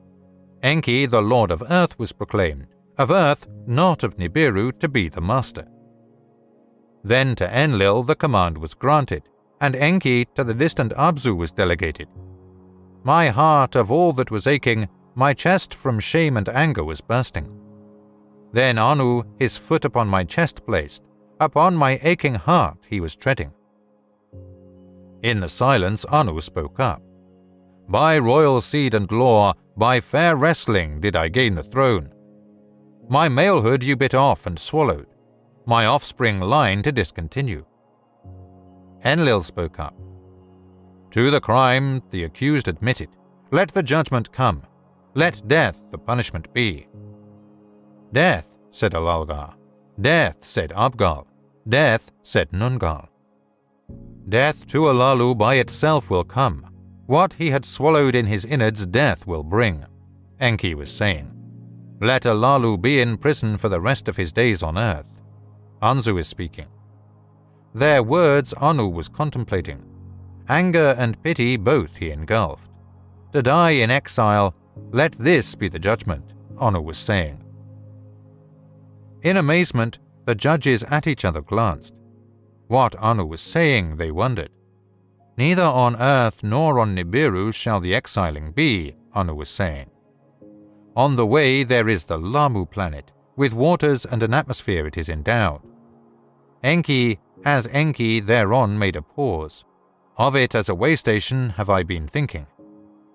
Its net force is less than Earth's forceful, an advantage in wisdom to be considered. In the celestial chariot Alalu shall be taken. On my departing from Earth, he with me shall make the journey. Around the planet Lamu we shall make circuits. To Alalu a sky chamber we shall provide. To the planet Lamu, in it he will be descended. Alone on a strange planet, an exile he shall be, his days to his last day by himself to count. Thus did Anu's words of judgment utter, in solemnity were the words intended. By unanimity was this judgment upon Alalu imposed. In the presence of the heroes it was announced. Let Nungal be my pilot to Nibiru. From that place, chariots bearing heroes again to earth to pilot. Take charge. So did Anu's commandments utter. Let Anzu join us for the journey of the descent to Lamu. On the morrow departing was readied.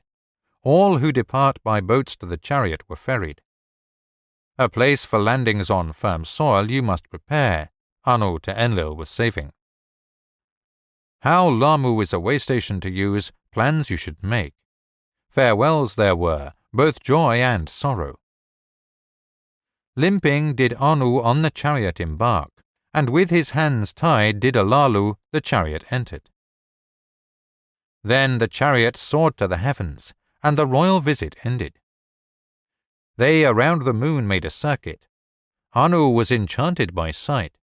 Toward red-hued Lamu they journeyed. Twice about it they circled. Lower toward the strange planet they came, mountains sky high, and tears on the surface they noticed. They observed where Enki's chariot had once landed. By a lakeside it was located. Slowed by Lamu net power, they readied in the chariot the sky chamber. Anzu, its pilot, then unexpected words to Anu. With Alalu to the firm soil of Lamu I shall descend. With the sky chamber to the chariot to return I wish not. I shall stay with Alalu on this strange planet. Until he dies I shall protect him. When he dies of his innards poison, as befits a king, him I shall bury. I shall have made my name. Anzu, they will say, against all odds, to a king in exile a companion was. He saw things by others unseen, on a strange planet he faced strange things. Anzu, they will to the end of time shall say, as a hero has fallen. There were tears in the eyes of Alalu, and amazement in the heart of Anu. Your wish shall be honored, Anzu, Anu said. At this moment, let a promise by me to you be made. By my raised hand to you, I this swear. On the next journey, a chariot by Lamu shall circuit. Its skyship to you shall descend. If alive it shall find you, the master of Lamu, you shall be proclaimed. Anzu bowed his head. When a way station on Lamu shall be established, its commander you shall be. Okay then, to Anu he said. Into the sky chamber Alalu and Anzu were ushered. Eagles' helmets and fish suits provided them with food and tools. From the circling chariot the skyship departed. Its descent was observed from the chariot. Then from view it disappeared, and the chariot to Nibiru continued. For 9 Shahs was Alalu king on Nibiru. For 8 Shahs Eridu he commanded. In the 9th Shah, to die in exile on Lamu was his fate. Now, this is the account of the return of Anu to Nibiru, and how Alalu on Lamu was buried, how Enlil on earth the landing place built. On Nibiru there was for Anu a joyous welcome. Of what had happened to the council and the princes Anu gave account. Neither pity nor vengeance from them all he sought. To discuss the tasks ahead they all instructed.